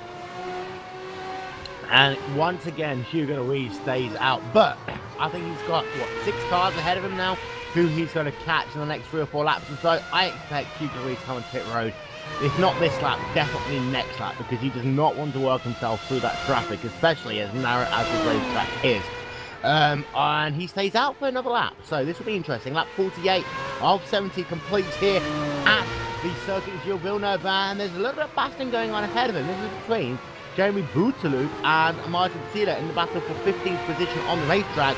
If I Hugo Louise, I'm thinking back to like McLaren, kind of like where all the drivers are on the racetrack graphic, and Hugo Louise is going to want to pit this time because he doesn't want to get involved in any of that action, surely. Well, that's a smart thing to do, of course. If you've got traffic in front of you, you want to try and avoid it as much as you can. So, yeah, I have to agree with that one. I think if any smart driver was Hugo right now, he would get himself out of that traffic as quick as he can, because if the longer you stuck behind it, of course, the more time he loses to the cars behind that are on fresher tyres. So, let's see what we can do. I was just seeing one of the guys in the Twitter feed say, Ollie's been drifting at the hairpin, so we'll have to keep an eye out for that one. But yeah, Luis is now getting stuck caught up at the tail of this field now, so let's see if he makes a dive and goes straight on into pit road. He's clearing one car, which I believe is Yudai Narumi. No, it's not. That's not Yudai. That's Isaac Price. No, that's Isaac Price. Isaac Price. But here he comes down the back straight. Does he go straight on? Yeah. No. No, he carries on. He's out. That's surprising. What's even more surprising, he's pulling away from Gregor Hutu at the Kirchhoff, and he has gone. I'm having a look back to see exactly when Hutu came onto pit road. Hutu came on at the conclusion of lap number 44. We're right now running on lap 49. 5 laps longer for Hugo Louise, and this speed, oh my god, that was close though, coming out of the first chicane. The speed that Hugo Louise has had is astounding, but I think Louise should have gone on pit road a lap ago, because look at how Marty Patilla is battling with Ilka Hapana right now, and Louise does not want to get involved in this. Of course, blue flags are in operation. Patilla having to yield there to Hugo Louise, so he'll be able to pick them off one at a time. I think that Hugo Louise lost a little bit of time that lap. He's going to have to come on pit road this time by, surely, at the conclusion of lap number 50. There are some people actually agreeing that he should have pitted this lap, so I mean, sure, if he doesn't pit now, I'm not quite sure what he's planning to do, but we'll have to see how this plays out. He is now on the back of Ilka Hapala, who is now moving out of the way, but the question is, will he keep to the left-hand side and shoot into pit road? And the answer to that question this time is yes, finally he does. So Hugo Louise pits from the lead, finally at the end of lap 50, and he's now going to face another 21 odd laps or so. Or correct me if I'm wrong on that one, but 20 or so laps left in this race, and now the question is, where exactly is Kirchhoff in relation? The question is, he's not even at the, he's just coming to towards the hairpin now, so that's how much of an advantage he has over Kirchhoff.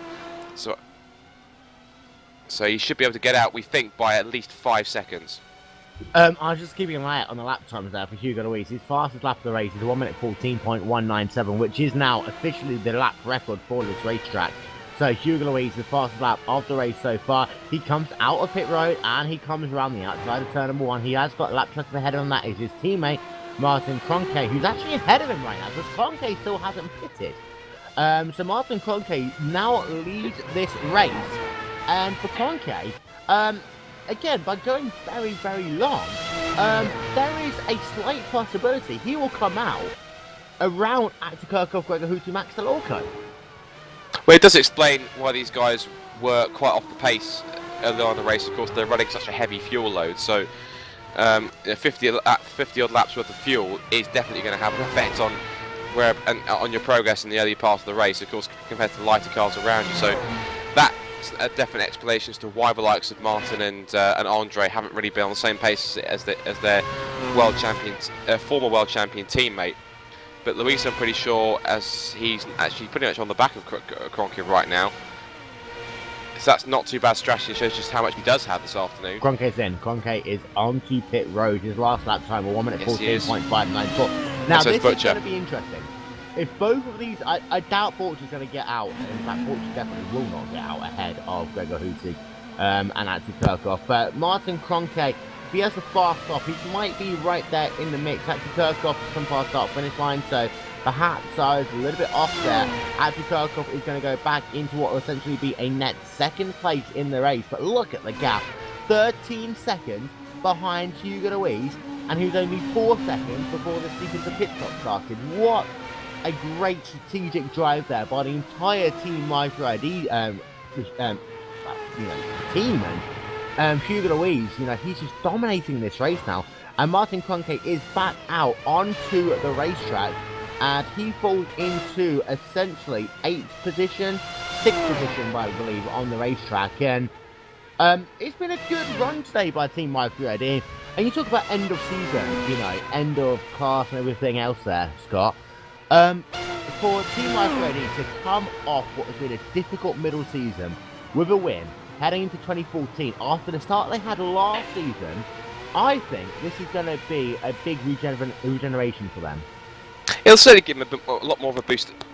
Certainly give them a lot more of a boost of confidence going towards the next season, of course. Because seeing Hootie win the champion, of course, and Luis knowing what it's like to take a title before, I think he'll definitely spur him on to try and take another one next season, to try and take the fight to his main rival in this World Championship. So I think that Micro ID can take confidence in the fact that Luis has this kind of pace, and the fact that at whatever point they visit Montreal again, he definitely has the pace to try and stay at the front. So yeah, I think definitely Luis will see this as a massive positive, of course, to win. So yeah, definitely great stuff from Micro ID, at least this afternoon.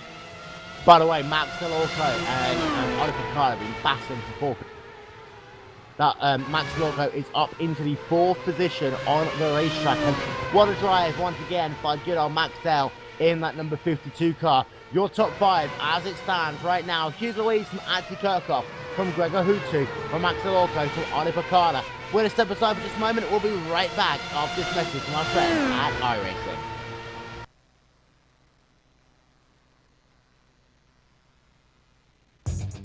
Simulated racing can be awesome, but can also be kind of a free-for-all. Interestingly, auto racing faced the same problem in its earlier days. Whether it was on the back roads, the beaches, or the city streets, the racing was fun. But there was always a certain level of chaos and danger, until some folks came along and put some order to all of this. Stuff like official racetracks, regulations about weight and equipment, and enforcement of standards. That's what gave us high-speed excitement, fast-paced action, and photo finishes. That's when racing became racing. The guys over at iRacing.com have made the same transformation in the world of sim racing. Sure, they've got the most accurate tracks and realistic cars out there, but that's just the start. See, iRacing analyzes the performance and results of each driver in every race, so you can be sure you're always placed in races where the competition will be tight, and that those reckless drivers who ruin it for us all are kept in the pits. Not to mention that with over 45,000 active members already in their vast community, you can find races day and night, so you can always get in on the action. You can even join a league of your favorite series. And since updates are always automatic, you don't have to worry about software and can focus on the track. Zip up your fire suit and check out iRacing.com. So welcome back to the closing lap for the final round of the 2013 iRacing.com World Championship Grand Prix Series. Hugo Louise, after pit stops, was able to gain a 9-second advantage over Antti Kirkhoff. The gap right now is 13.7 seconds on the racetrack.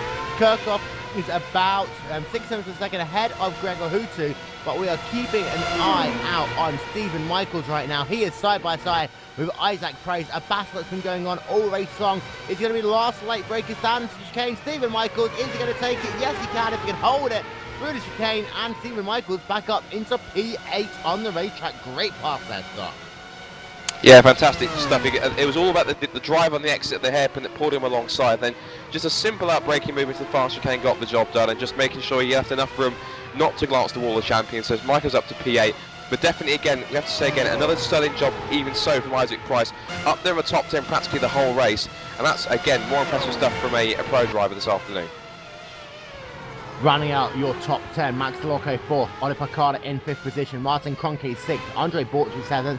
Now you have Stephen Michaels back up into 8th position, Isaac Price in 9th, and Antoine Hegelin rounding out your top 10. Your retirees in this race, in the order in which they retired: Christian Laurent will finish last, 35th position. 48 laps down right now. Pablo Lopez in 34th, Miguel Martin 33rd, Pablo Moya in 32nd, Yuran Rumi 31st, in 30th Alexia Aloma, 29th is Fulvio Barazzini, and Paul Ilbrink and Timo Ivinen are also out of the race. In fact, we're going to have a quick chat with Timo Ivinen right now. And Timo, a disappointing way to end your season out very early on in the race. Take us through what happened. Yeah, that kind of sucks. I was just taking it easy, just minding my own business, and started racing with Miguel a bit. And unfortunately, thanks to the weird net code, we had contact, and that just launched my car up in the air and was completely trash after that. Luckily though, Paul had to stop his race as well, so that kind of secures my top 25. So I'm happy about that.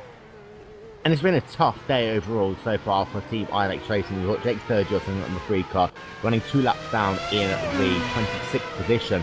You also have Jason Lovett running down in 25th. Just seems as though Montreal's not been the track for ILEX this season. No, I would say we came a bit too unprepared for this. We have Isaac Price running in 8th or 9th at the moment, and he's a pro guy, so he's currently holding our flag up. But for the others, it's been a pretty big disappointment today, yeah.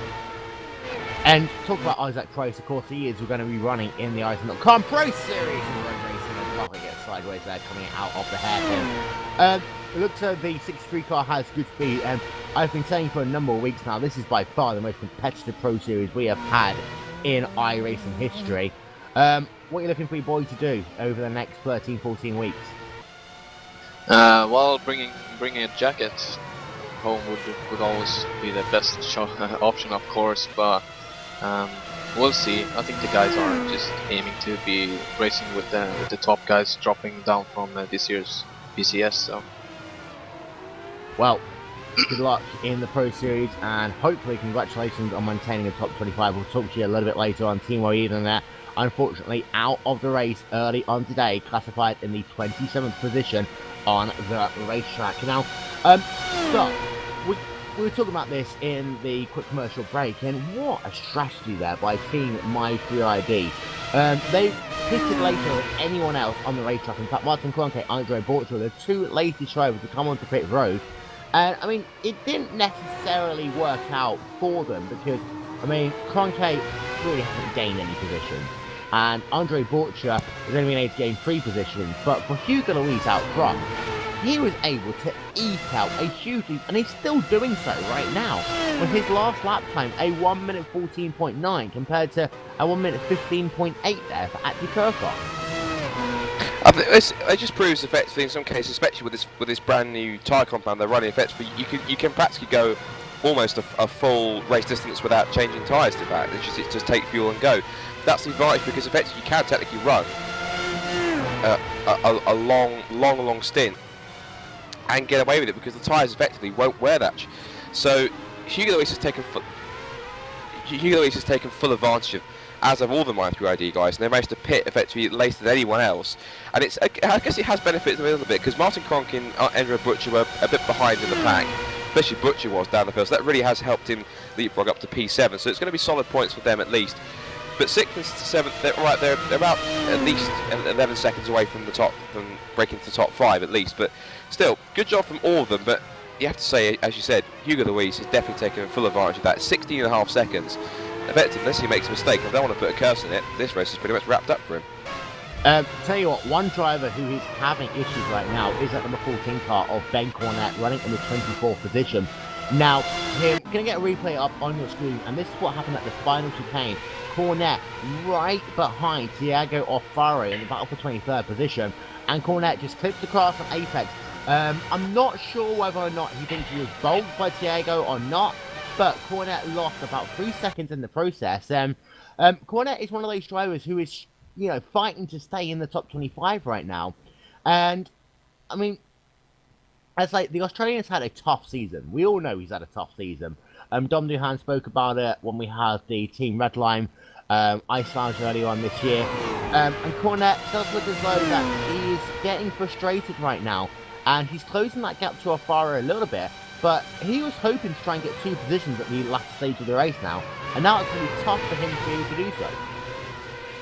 Well, I mean, Ben, of course, he's one of those guys in the relegation fight, and of course I think he's kind of almost resigned to the fact, really, he's going to spend next season racing in the, possibly racing in the iRacing Pro Road Racing Series. I'm not sure how the points are going to work out, depending on where everyone else is going to finish.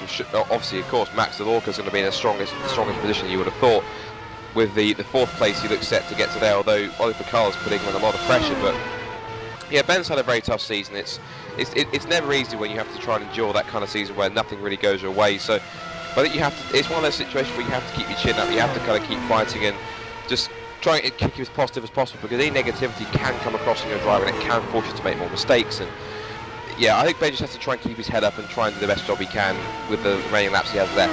Whether or not he can pass Caton and Orfa at the moment remains to be seen. It might be a bit of a hard task, but still, I think he'll keep charge until the end. Don't forget, we will not go off air at the end of this race until we have final confirmation of your top 25 drivers and who will be relegated down to the iRacing.com Pro Series of Road Racing. It will come down to the final lap of this race, I guarantee it. Meanwhile, at Kirkhoff, Gregor Houtu, Max Delorca, that battle carries on. Now, Delorca has had a couple of slow laps, but gap right now, 1.3 seconds on the racetrack between Kirkhoff, Houtu and Delorca. Last time by, it was a 1 minute 14.747 there for Max Delorca, and Gregor Houtu 1 minute 14.941. Gap is 1 second on the racetrack. Now, for Delorca, it's a case of doesn't want to get 4th position, doesn't want to throw a spanner in the works with Houtu and Kirkhoff. Kirkhoff will be guaranteed 2nd place if he finishes 2nd or 3rd. But Oli Kakana is still charging in that number 60 car as well, so any incident from Kirkhoff, he's out of P2 in the championship. Yeah, this is going to be the tricky part. I think Prix just doesn't want any drama. He just wants to say that, boys, I just want to stay in 2nd place. That's all I want. I just don't want any trouble from Greg. Of course, he won't get any trouble from Greg, of course, because they're teammates, but he doesn't want any trouble from Max, any trouble from Ollie. I think they've already, Greg is falling back into that role again now, as he was in the first half of the race. Just let Atsay have 2nd place and let him gap, or create a gap, and then just allow Gregor just to kind of be the stop gap in terms of letting Max and Ollie make any more progress up to the field. I think Gregor's doing that quite well now. He's actually holding a gap about 1.2 seconds over Max. Delorca and Picol aren't really making any inroads on that gap at all, that very much. In fact, the gap's come down by 1/10 of a second, but still, Houtu's doing exactly what's expected of him. Like I said, he's already champion, said everything, has nothing else really to play for, so he's just playing the role he needs to and playing it perfectly. This track is going to provide us with the final 8 laps of the season. Hugo Louis still leading away from Antti Kirkhoff, Gregor Houtu 3rd, Max Delorca 4th. Battle for P225, that is far from over. Martin Cronke 6th, Andre Borcher 7th, Stephen Michaels in 8th, Isaac Price 9th, and Antoine Hecken round out your top 10. Going to check in right now on a battle between teammates Mo Garfido and Jeremy Bouteloup in the battle for 13th position on the racetrack. Bouteloup has been closing about a couple of tenths per second a lap over his teammate Mo Garfido. Neither of them necessarily need the points right now. I'm having a look at the championship standings coming into this race, and both of them were scored in the top 25, and so you're going to have 2 radical drivers into next season. Bouteloup right now in 22nd position, Mo Garfido in 11th coming into this race. Bouteloup, I mean, he's pretty much secured now a PT 25 spot. Be interesting to see if him and his teammate Mogar battle in the last lap of this race. Let's hope there's not too many fireworks. I think these guys all just want to get at the end of the race now. They're at that point where it's last race of the season. They want to just at least get the car home, and then they can start thinking about chilling out for the rest of the year and just think about focusing towards next season, of course, and what their plans are going to be. Whether it's they're staying in the World Championship to try and progress higher up to the field, whether they go for the championship if you're someone like Luis and Kirkhoff or Houtu trying to defend the championship, or whether you just you're in the relegation zone and you have to face a season in the down in the Pro Road Racing Series where you've just been promoted. All these guys are going to have that in the back of their minds, but of course the main forethought was just to get the car home, get this race out of the way, get this championship out of the way, and just relax for the rest of the year before they start getting prepped for 2014. Of course, the Radical team have had a big disappointment in Pablo Lopez. He is going to have to race in the Pro Series of road racing. And Pablo, his season, I mean, we talk about Cornette's season not being the way it wanted to be. The same applies for Pablo Lopez. Paycheck Lopez, Mr. GoPro, call him what you will. And he really, he struggled this season. He's out of the top 25. Of course, he had that incident in the middle part of the season and all the controversy going on around that. But you never really expected Pablo Lopez to have to be in the Pro Series this year. Well, as you say, it's a shame. He is a fan favourite. He is Pablo GoPro Lopez. If you watch his adventures on YouTube, all the races he takes part in, and he even live streams all the races from his point of view, and he puts on some fantastic videos of race previews, and he does lots of laps. And a lot of drivers, a lot of teams, and a lot of fans do like him. It's kind of a real shame that he's had so much bad luck this season that things just haven't played out the way he was expecting them to. He was, a couple of years ago, he was up there in the top 10, and now he's really has just, whether it's real life's got in the way a bit more or whatever it is, he hasn't put enough practice in, whatever it is, Pablo hasn't had the same fortunes he had for the past couple of seasons. So we'll have to see. I think Pablo will probably come back stronger. I think hopefully he will bounce back in the Pro Road Racing Series. It'd be great to see him win it, or at least get himself up in the top in a championship fight. And because he is a good driver, he's a good lad as well. So I'm sure he'll come back, and he'll come back fighting, and hopefully with a better chance of being a championship contender the next time we see him in the World Championship. There'll be 5 laps left to go in the season at the line. Don't forget the NASCAR World Championship Series. That will come down to the final race for the championship. It's a very interesting situation. Ray Alfara is looking to join Gregor Houtu as a 3-time WCS championship. However, Mr. Hudson, he has other thoughts. The gap is 4 points coming down into the final round at Homestead Miami Speedway. For more information, head over to psrtv.com or iRacing.com/live. For all of the information, go to wcs.iracing.com for all WCS news, including the Pro Series of road racing. I am struggling to find out how Team Redline are struggling compared to Team My3ID at this racetrack. And of course, Houtu is playing that supporting role to Kirkov, so we're not seeing the true Team Redline pace. However, do you really think coming into this race you'd see Hugo Louise 19 seconds almost ahead of Ati Kirkov? I don't think anyone expected that, to be fair. I think with the pace that Houtu's had and the consistency he's had all season, I think it's come as quite a... I'm not sure whether it's a pleasant or just a big shock, in fact, to see just how much the longer strategy has paid off for these guys, especially Hugo Louise, because, as we said, this result will give, and this pace will give him confidence, knowing that he can run and afford to run a longer strategy, and it will do the job. So I think that Hugo just has to embrace this, as do the team, and just try and do the best job they can with it. Looks like that battles are starting to calm down on the racetrack.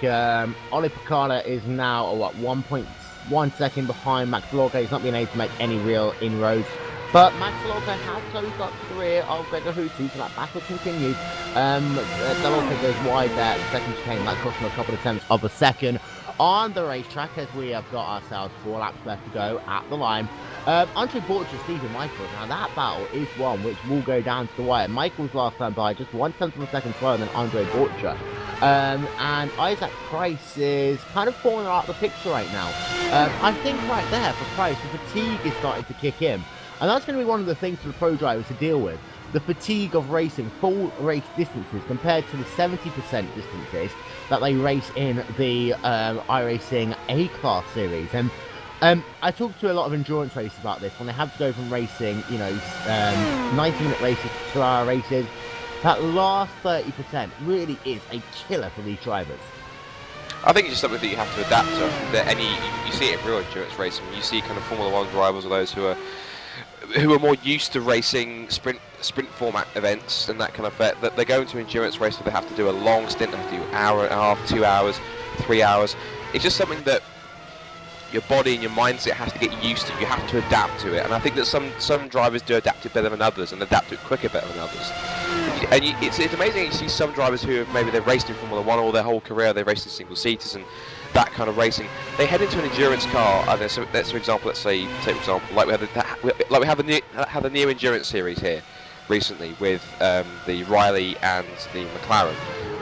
You get into a car like that, and of course it's very much a different beast. Obviously, it's not as powerful. The power very actually different. As we now look at come back to that in a second. Michaels now is on the outside. And we look at outside of Andre Butcher, and Butcher's managed to cover him up, but I think his exit wasn't as shaky. So we'll see just what kind of run that Michaels will have down the back straight here. Yeah, this is going to be interesting because he is closing up, and last time Butcher went defensive, this time he's not going to go defensive, and here comes Stephen Michaels. Can he break as late as he did earlier? No, he can't. So Michaels playing a defensive role there, not defensive role, playing the more cautious approach even in the last few laps of this race, but I'm sure coming the final lap, he will try and go gung-ho into the final chicane for the final time. That battle is far from over as Butcher goes a little bit sideways there out of turn number 2. And again, turn 2 has proved a trouble point for a lot of these drivers in this race. And it seems to be that these cars are struggling on a track like this. And it looks like they're trimmed out just a little bit because everyone's got very similar straight line speeds. But in the slow sections of the racetrack, down at turn 2 and also coming out of turn 5 and the hairpin, some cars are struggling to get the power down. I think the main fact of the matter is, of course, the lack of downforce. Of course, it's simple science. In fact, the faster the cars go, the more downforce it produces. So of course, when you're at a low-speed corner, you've got no air rushing underneath or over the top of the car quick enough to produce any downforce. So you have to rely on mechanical grip. And usually, when you've got a car set up for more aero grip than mechanical, when you get to a slow corner, it will feel as though the car just doesn't want to perform in the way you want it to. So these guys are having to just sort that out as best as they can and just cope with it best they can. And maybe some guys will try and work a setup that will try and help in slow corners like that. I mean, it depends. Some drivers are better in slow corners, and some cars prefer to perform better in slow corners, and vice versa. Fast corners are better with some drivers and some cars. So it's all preferences and what people find they're better at in terms of the kind of corners they can drive. So I think they just have to try and find a balance with the setup and try and find something that works on both levels. Jake Sturgis, as day goes from bad to worse, he has to make yet another pit stop. He's now scored 5 laps down in that Team Inex Racing car. But meanwhile, for Hugo Luis, he's coming out of the final game. He's going to have one more lap left to go at the line as he gets incredibly close to all the champions once again. He's got himself a 17-second gap now over Ati Kirchhoff, who still has Gregor Hooter behind him, who still has Max Galorco in striking distance, who has finally started to drop Ali Picana. Stephen Michaels, however, once again is going to be very close through the hairpin. He went around the outside again, and last time he did that, Borgia struggled to put the power down on the inside of the corner. He's going to get a good run once again. Will Stephen Michaels will try and go around the outside. He is going to be side by side coming into the corner. Will it be the last of the late breakers? Stephen Michaels does not do it, but he might get a good run out of the final chicane. He does, but he's not quite close enough. He's still 2 tenths of a second as they start their final lap of the race, and that will come down right to the very end. This is a battle for 7th position. Andre Borges, Stephen Michaels on the racetrack. Meanwhile, for Hugo Luis, he is out of the hairpin for the final time. He has now got himself just a couple of kinks and 2 corners left to go in this race. He started this race in 2nd position. He got the jump over Max Galorco. We all thought that Hugo Luis was heavier on fuel than Max Dell. He just got the perfect start and has led ever since then. Team IF3ID strategy was perfect. He won't get 2nd place in the championship, but Hugo Luis caps off his season with victory at the Circuit de Gilles Villeneuve, and the number 2 My3ID car back to the top step of the podium after what has been an incredibly difficult season for him. Ati Kirchhoff comes home in 2nd position. Gregor Hootu comes 3rd. Ati Kirchhoff secures that 2nd place in the championship. Max Galorco guarantees himself in the top 25 with 4th place. Ona Picana comes home in the 6th position. And as far as the Borgia Michaels thing goes, it looks as though that Michaels won't get the job done, Scott. Yeah, lost out, and I think the final couple of the corners, so 7th and 8th, but Michaels is going to really slow towards the line. Just crawl across. He's run out of fuel. He has. He has run out of fuel, and that was stolen, I think, on the line by Antoine Hegelin. It was. Hegelin gets 8th on the line from Isaac Price. That was an incredible turn of events. Yep, and, fuel mileage can come into play. Of course, being the last race of the season, I'm not quite sure what penalties the iRacing Race Control would give if cars can't make it back to pit road. But Stephen Michaels ran out of fuel. Behind them, Antoine Hegelin and Isaac Price, they were very closely separated coming to the line, and it looks as though, you see, Hegelin had to dart around Stephen Michaels, and Isaac Price gets past as well. So Price moves up a position, Antoine Hegelin moves up a position, and Stephen Michaels falls down to 10th in the standings after starting the lap in 8th position on the racetrack. And drama to the very end, but Hugo Louise, you have to say, dominant performance there in that Team Maestro ID car. Oh, without question. I think the fact that he played the longer strategy really paid off for all the Maestro ID cars. It really was well played by all of them to get Hugo there on the tops of the podium, and of course Kroenke in 6th and Butcher in 7th as well. But of course, a valiant effort from the release to get the victory as he did, but of course it doesn't change the fact that he has lost out on second in the championship, and it does go to Atzo Kirchhoff. And I really thought at one point that Max Delorco would have a chance of winning it, but the fact that he's pitted much earlier than, or several laps earlier than Hugo Louise did, that was almost kind of a nail in the coffin. The fact that Delorco just didn't have the pace in his second part of his second stint of his race, just kind of sealed it really. And the fact that Kirchhoff and Hootie went longer and they managed to leapfrog him off the pit stops, that was the main thing, I think. So Delorco, I think, is definitely one of my drivers of the day, along with Hugo Louise. And also I have to say, also Isaac Price gets it as well. It's kind of I'm going to give it a three-way split here. Louise for his strategy today, Delorco for the fact that he qualified on pole and still managed to get a top 5 today, and also Isaac Price, his first World Championship race as a pro driver to score a top 10. Massive respect to him, brilliant effort for him today, good job. We're going to run through your final race results, and we'll need to apologise due to the way that our timing scoring works. Okay, it is sorted out perfectly, so I don't need to say that at all.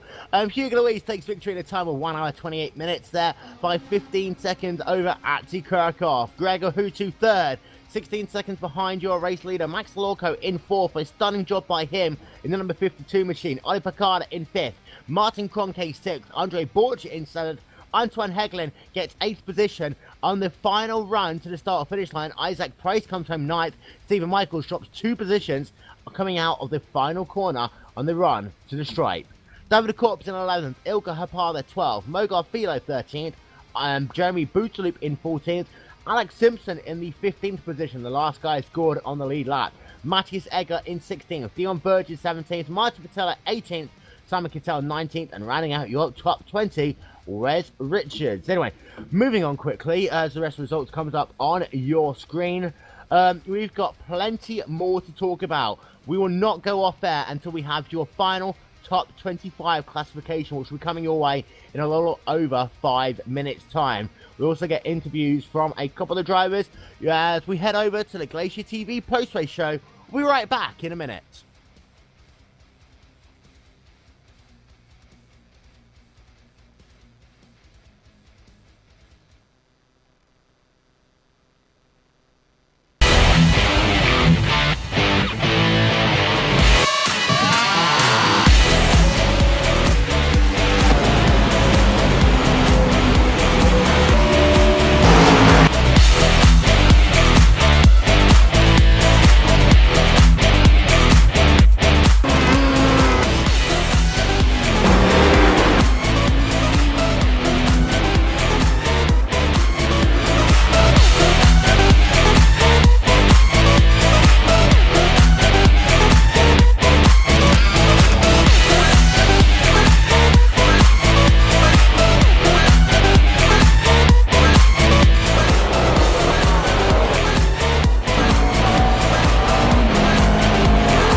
So welcome back to the GlacierTV post-race show from the final round of the RacingCom Grand Prix World Championship Series. What a race we have had here today. Hugo Louise taking victory from Atzi Kirchhoff, who had Gregor Hootie kind of hunting himself like a human shield for the majority of that race, Scott. And arguably, if Hootie wasn't there in behind Atzi Kirchhoff the entire race, perhaps Kirchhoff might have fallen back behind Max Delorco and Oli Picard. He may have done. As we said, I think Max, the fact that he was a little bit heavier than Luis was in terms of fuel probably didn't help him at all, and the fact that he's one of the first to pit as well didn't necessarily put him in the best kind of position to maintain a decent run, and the fact that he also had to worry about Olive Picala as well.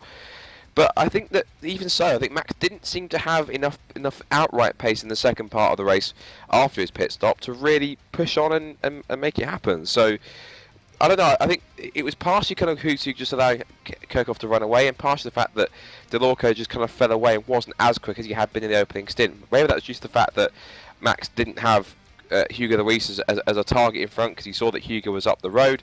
Who knows? But I think that, to be fair, Hugo did his job, did his duty today. As we said many times already, he had nothing else to play for today apart from the fact to help Atse. That was mainly his role, and he performed that role brilliantly. He did it exactly what he needed to do. Well, ladies and gentlemen, it has been an incredibly long season. Thanks, man. And, yeah, thanks. It's been an incredibly long season. However, at the end, of course, you always have to have a champion.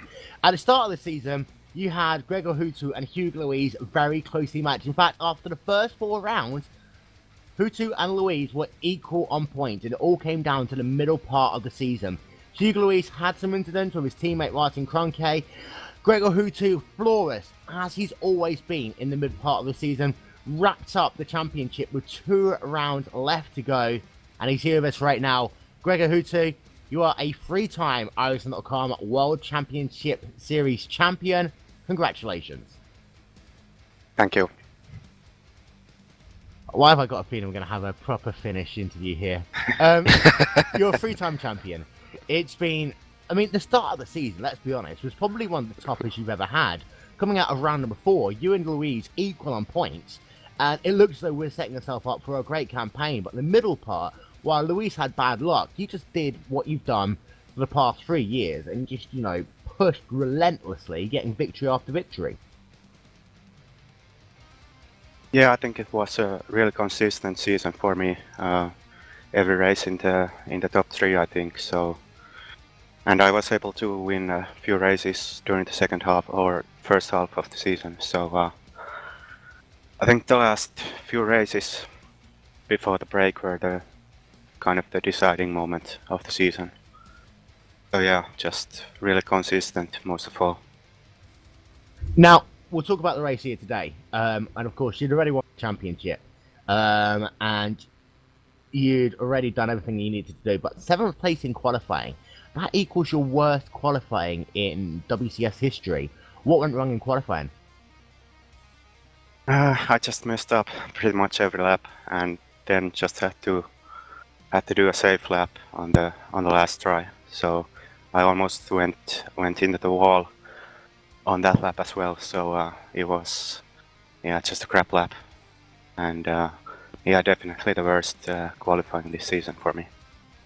But then in the race yourself, you're able to make up positions. It looks as though you were playing a bit of a rear gunner to Atse. Was that a championship position kind of decision there for Atse, knowing that it was very close between himself and Hugo? Yeah, definitely. I didn't have anything to shoot for myself, so just had to kind of try to protect Atse a little bit, and yeah, didn't have chance to fight for the win anyway. So so pretty boring race for me, but well done to Atse for getting the car home. It's a tough track, and he used to make a mistake and put it into the wall. So well done to him. And of course, we wrap up the 2013 season. We have to take a bit of a look forward to 2014, and you could, in theory, still be the only driver coming into next year who's won 3 WCS titles. Of course, with Ray Fowler and Hudson, it's very close between them and the NASCAR side of things. But you're a 3-time champion now. We're going to go into 2014 with, you know, we've had some dramatic changes to the car over the course of the last 12 months. What can yourself and Team Redline do to ensure the Redline era and the Gregor Hutu era continues, and perhaps taking 3 championships in a row? Well, actually, I'm not sure yet if I'm running next year, so I haven't decided yet. But yeah, I guess I'll probably will. So it just we'll see what happens with the car and what kind of preparation it needs. So I guess just have to wait and see the next few months, and yeah, see how it goes. And final question, your biggest challenge in your iRacing career apparently is coming next weekend in a little place in Vanta near Helsinki. Are you looking forward to the Club Finland driving challenge? Yes, I am. There we are, ladies and gentlemen, your 2013 iRacing.com World Champion for the Grand Prix Series, Gregor Hutu. Congratulations once again to him. We're going to talk now to Ati Kirchhoff and also to Dom Duhan. Dom Duhan, of course, is the team principal for Team Redline. Ati Kirchhoff, the second Team Redline driver, securing second place in the championship. Dom, I'm going to come to you first. 1-2 for Team Redline. Amazing job. Thanks, man. I think we both, Atsi, Gregor, and the whole team actually worked really hard this season. Finally, the fruits of their labour paid off. And, I mean, of course, with Ben Cornett, a couple of us were questioning whether he'd make the top 25. He does so. He comes home in 23rd position in the championship. But, I mean, overall, Luke McLean, of course, he's had a bit of a disappointing year in P11. Cornett's had a difficult year, but at the same time, your top two positions in the championship, could you really expect that to be the case coming into what was clearly a competitive season? No, I couldn't. You know, even though we have a couple of the best drivers, I think, in the world, still you don't expect to, secure the two top spots in the most competitive series in the world, almost the Champions League of virtual racing. So, absolutely didn't expect it. It's an absolute bonus to have, and I think it's our best result ever. So it's brilliant. And Team Redline, I mean, they've billed themselves as the world's most successful racing team. And I know there's a couple of people, Andy Kate, if you're listening, hi, how you doing, who like to question that fact. But do you think that you can now finally, draw a line under all those arguments and, confirm the fact that Team Redline are, they're here to stay? And when it comes to the top level of racing, there's, it's very difficult to beat them, if not almost impossible at times. Well, I don't know about impossible, but yeah, we do okay. We've been around for a long time. We've competed in all the major championships. We've never shied away, and we've performed really well in them. So, got a good track record, and hopefully it'll continue. Well, we'll look forward to talking to you a little bit more. We'll talk to you after the podcast, maybe. But we'll talk to you again, of course, coming into 2014 season. Dom Duhan, team principal for Team Redline, and Ati Kirchhoff. It was close at times, but you got home, and you came home in the second position in the championship. Of course, a third at the start of the race, that would have been enough to take second by just 1 point, but there must have been some nerves going through that Team Redline machine at some points. Oh man, this was so intense. Hi everybody, and thank you so much. Before I start talking, I want to thank everybody in the team. Gregor, you've been the best teammate I can ever imagine. Dom is the best team manager I could ever imagine. And my sponsors, Fnatic, Obuto, and the Rose Method, Tribeca. And Derek Spear Design, they have supported me in such a great way. And especially thanks to Fabio Martins and Ricardo Soares for supporting me mentally throughout the season with training and stuff, and it brought me a lot of good stuff. So the race, I was nervous. I was double nervous considering my computer had a massive breakdown last week, and it completely blew up actually. We had a short circuit in the house, and my main board and power supply unit got crashed. I had to replace them last weekend, and that was stressy. I didn't know if I could fix it in time, but it worked. And then I found out on Monday that my Club Sport wheel blew up too because of the short circuit. So I had no wheel. I had to get my G27 out of the closet and see if it still was working. Fnatic sent me a new wheel instantly, but unfortunately UPS had a slowdown, which resulted in getting it 1 day too late, so now it will arrive on Monday, unfortunately. So I had to do it with a G27, which brought me a lot of pressure and extra tension because, yeah, it's a completely new wheel. I had to drive way more force feedback to get any feeling in the car. The track was new, the setup wasn't comfortable for me.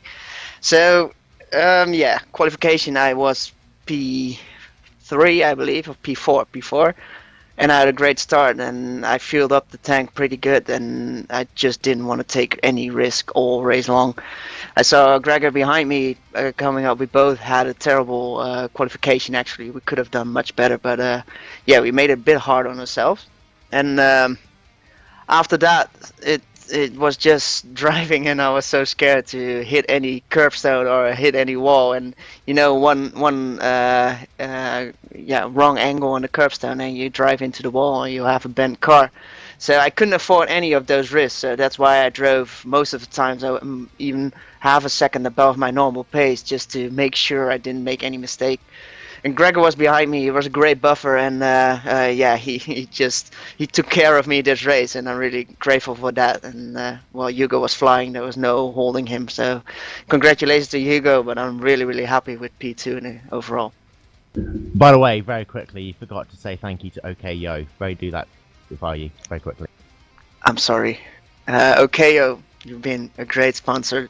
Dom, I wish you all the luck with the business, and it's a great concept. So everybody, please visit OKYo.com. There we are. You see, I know my sponsors. Let's talk about the race again. You mentioned about high curbs. It's walls very close. I mean, this almost resembles a street circuit at Montreal. When you consider that, you talk about how you're driving within yourself. Is this probably the most difficult track to finish a season on? Well, in these circumstances, with a new wheel, new track, and not being really comfortable in the stress situation, yeah, it was definitely the hardest race of this year. But yeah, the track is awesome, and you really need to have a lot of confidence to be quick here. And even if you have that 1% doubt, you either crash out or you lose a lot of time, because you need to be flowing over those curbs, and those curbs, they require a special angle just to make sure the car doesn't bounce. And well, it didn't work out for me in the race, but I didn't want to even. I just wanted to make completely sure I was 100% safe, and I did. Final question. 2014, Gregor Houtu versus Atsi Kirchhoff versus Hugo Louise versus Jake Sturgios. Can you beat them all? I think there are a group of drivers. I think Max will be there, and Olli Parkala, who showed great pace. Stephen Michaels, those drivers, they are still growing. They're still getting better and better. So I believe they will be up there next year. And for us, yeah, I'll continue next year. But we have to see what's going to happen. I've been a bit off in the beginning of the season because I had different priorities, and I never spoke about them in public. But it had to do with a real racing test. It's about a racing test for Van Amersfoort Racing, which is a team, the biggest racing team in Holland actually. They are willing to work with me for a Formula test, either Formula Renault or Formula 3. And we're really working hard to make that happen on a short term. I've been there a lot in the studio and working in their sim, and a lot of focus went to that. So it was hard to dedicate to WCS in the beginning, but after things got clear, I got my way into racing, into the real racing world like I wanted. I could focus a bit more, and I even got a request to finish second in the overall classification. So from there, I just pushed really hard, tried to get second place, and it started at Sandveld, where I won the race. And after that, I just got closer and closer. And unfortunately, we're at that moment at Brazil with the collision with Hugo. But I can say the last 6 races, they were a delight, and I think I did well. I think you did well indeed, and I never got the chance to congratulate you on your victory at your home track. Congratulations also, second place in the championship, Atsi Kirchhoff, who completes a Team Red Lion 1-2 in the 2013 iRacing.com World Championship Series. Gonna have a quick chat now with Olli Parkala. Olli, you've had a very fascinating race here today. You qualified in that number 60 machine in the 11th position. You come home in 5th. And you're right on the tail of Max Lorco, Gregor Hootu, Atsi Kirkhoff for the second half of that race. Take us through it. Yeah, I failed my qualification. I did 13.6 in the practice session before the qualifying, but yeah, it's the pressure qualifying 2 laps only, and I failed both.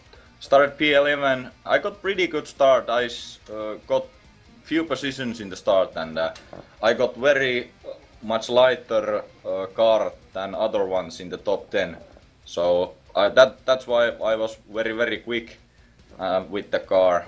And yeah, I snapped it, catch a few guys, got more positions, and then I just noticed that, whoa, I'm on P5, and I was catching like half a second per lap, Huttu and Atse.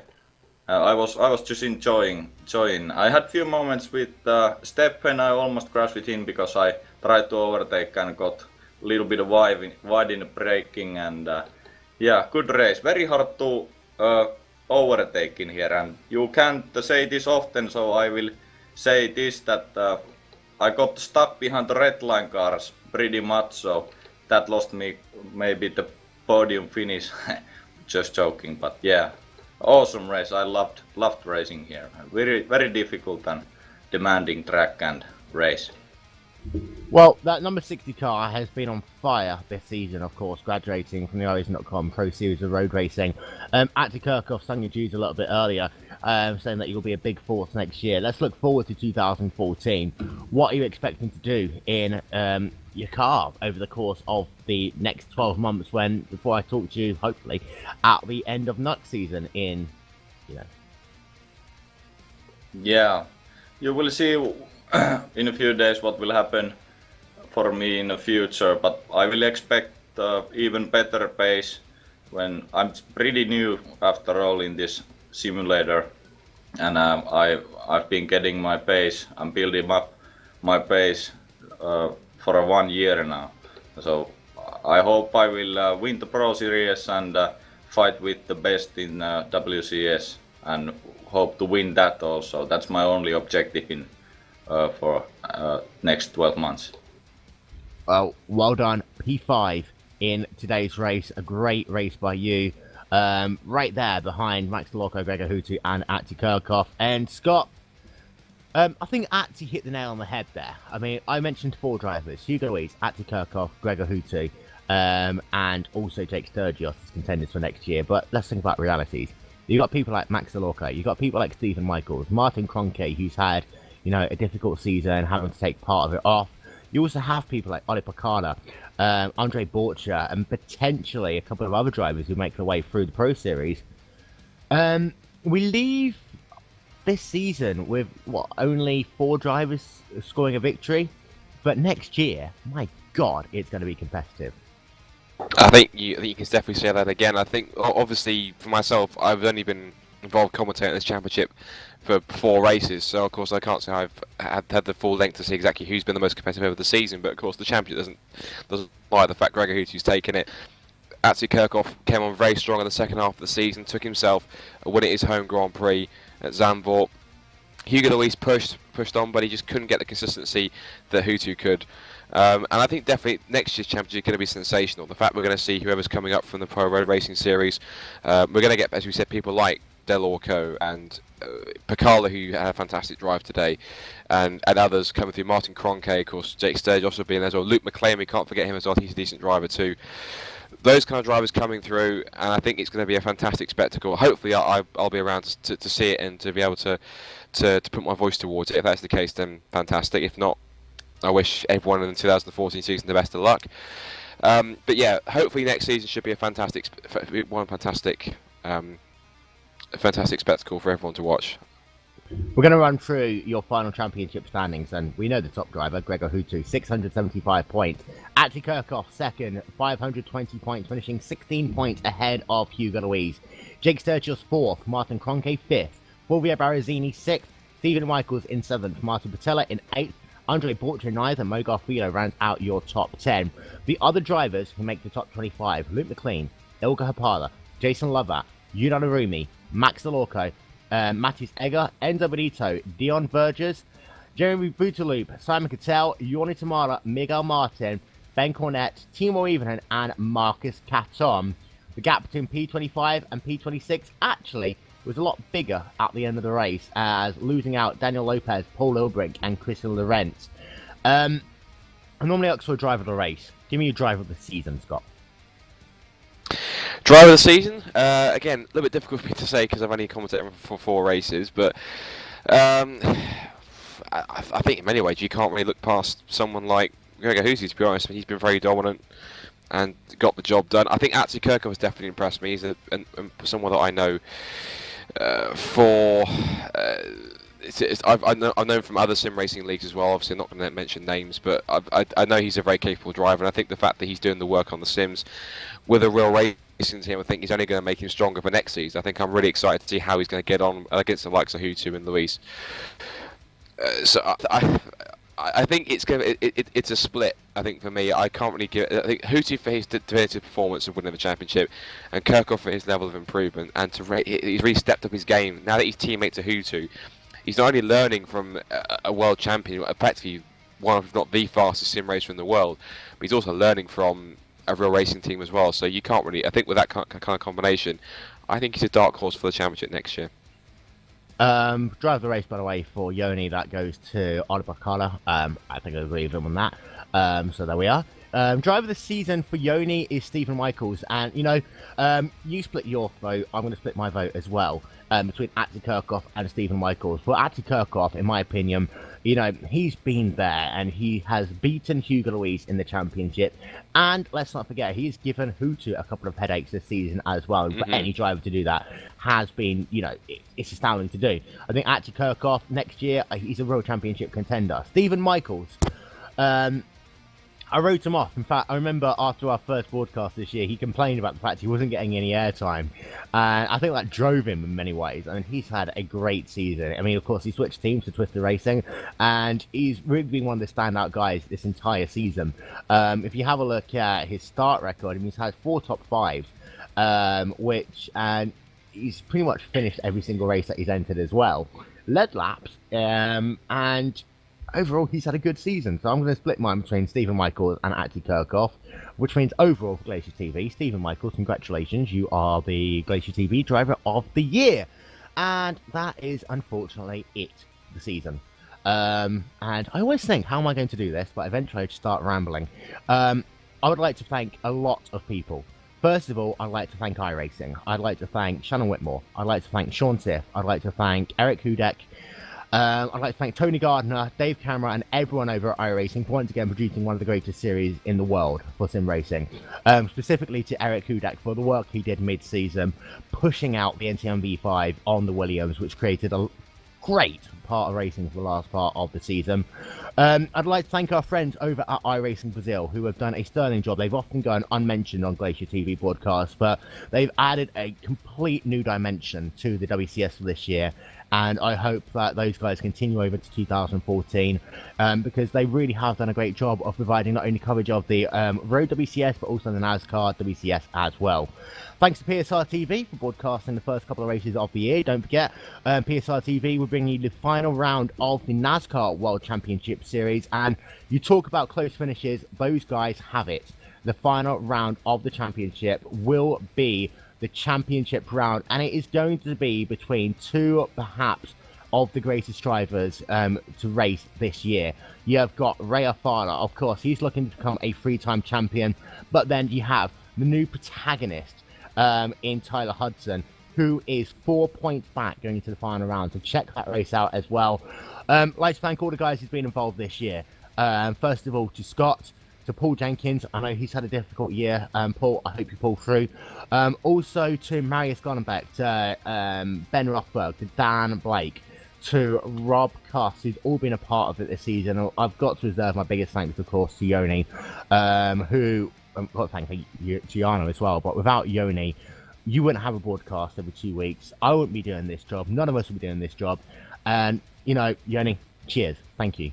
And again, thank you to everyone who's watched any race this season. It might just be one lap. It might be, the entire series. Thank you to everything that you guys have done all season. This has been Will Vincent the alleged voice of Glacier TV, wrapping up our coverage of the 2013 iRacing.com World Championship Grand Prix Series. We'll be back next Saturday for the iRacing.com Talladega 500. Until then, thank you very much for being a part of our coverage this season. We might see you next year, who knows. Until then, we'll see you next time. Bye-bye. Bye-bye.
By the way, I forgot to say, Liam Jenkins, thank you very much, because without you, I wouldn't be a better commentator.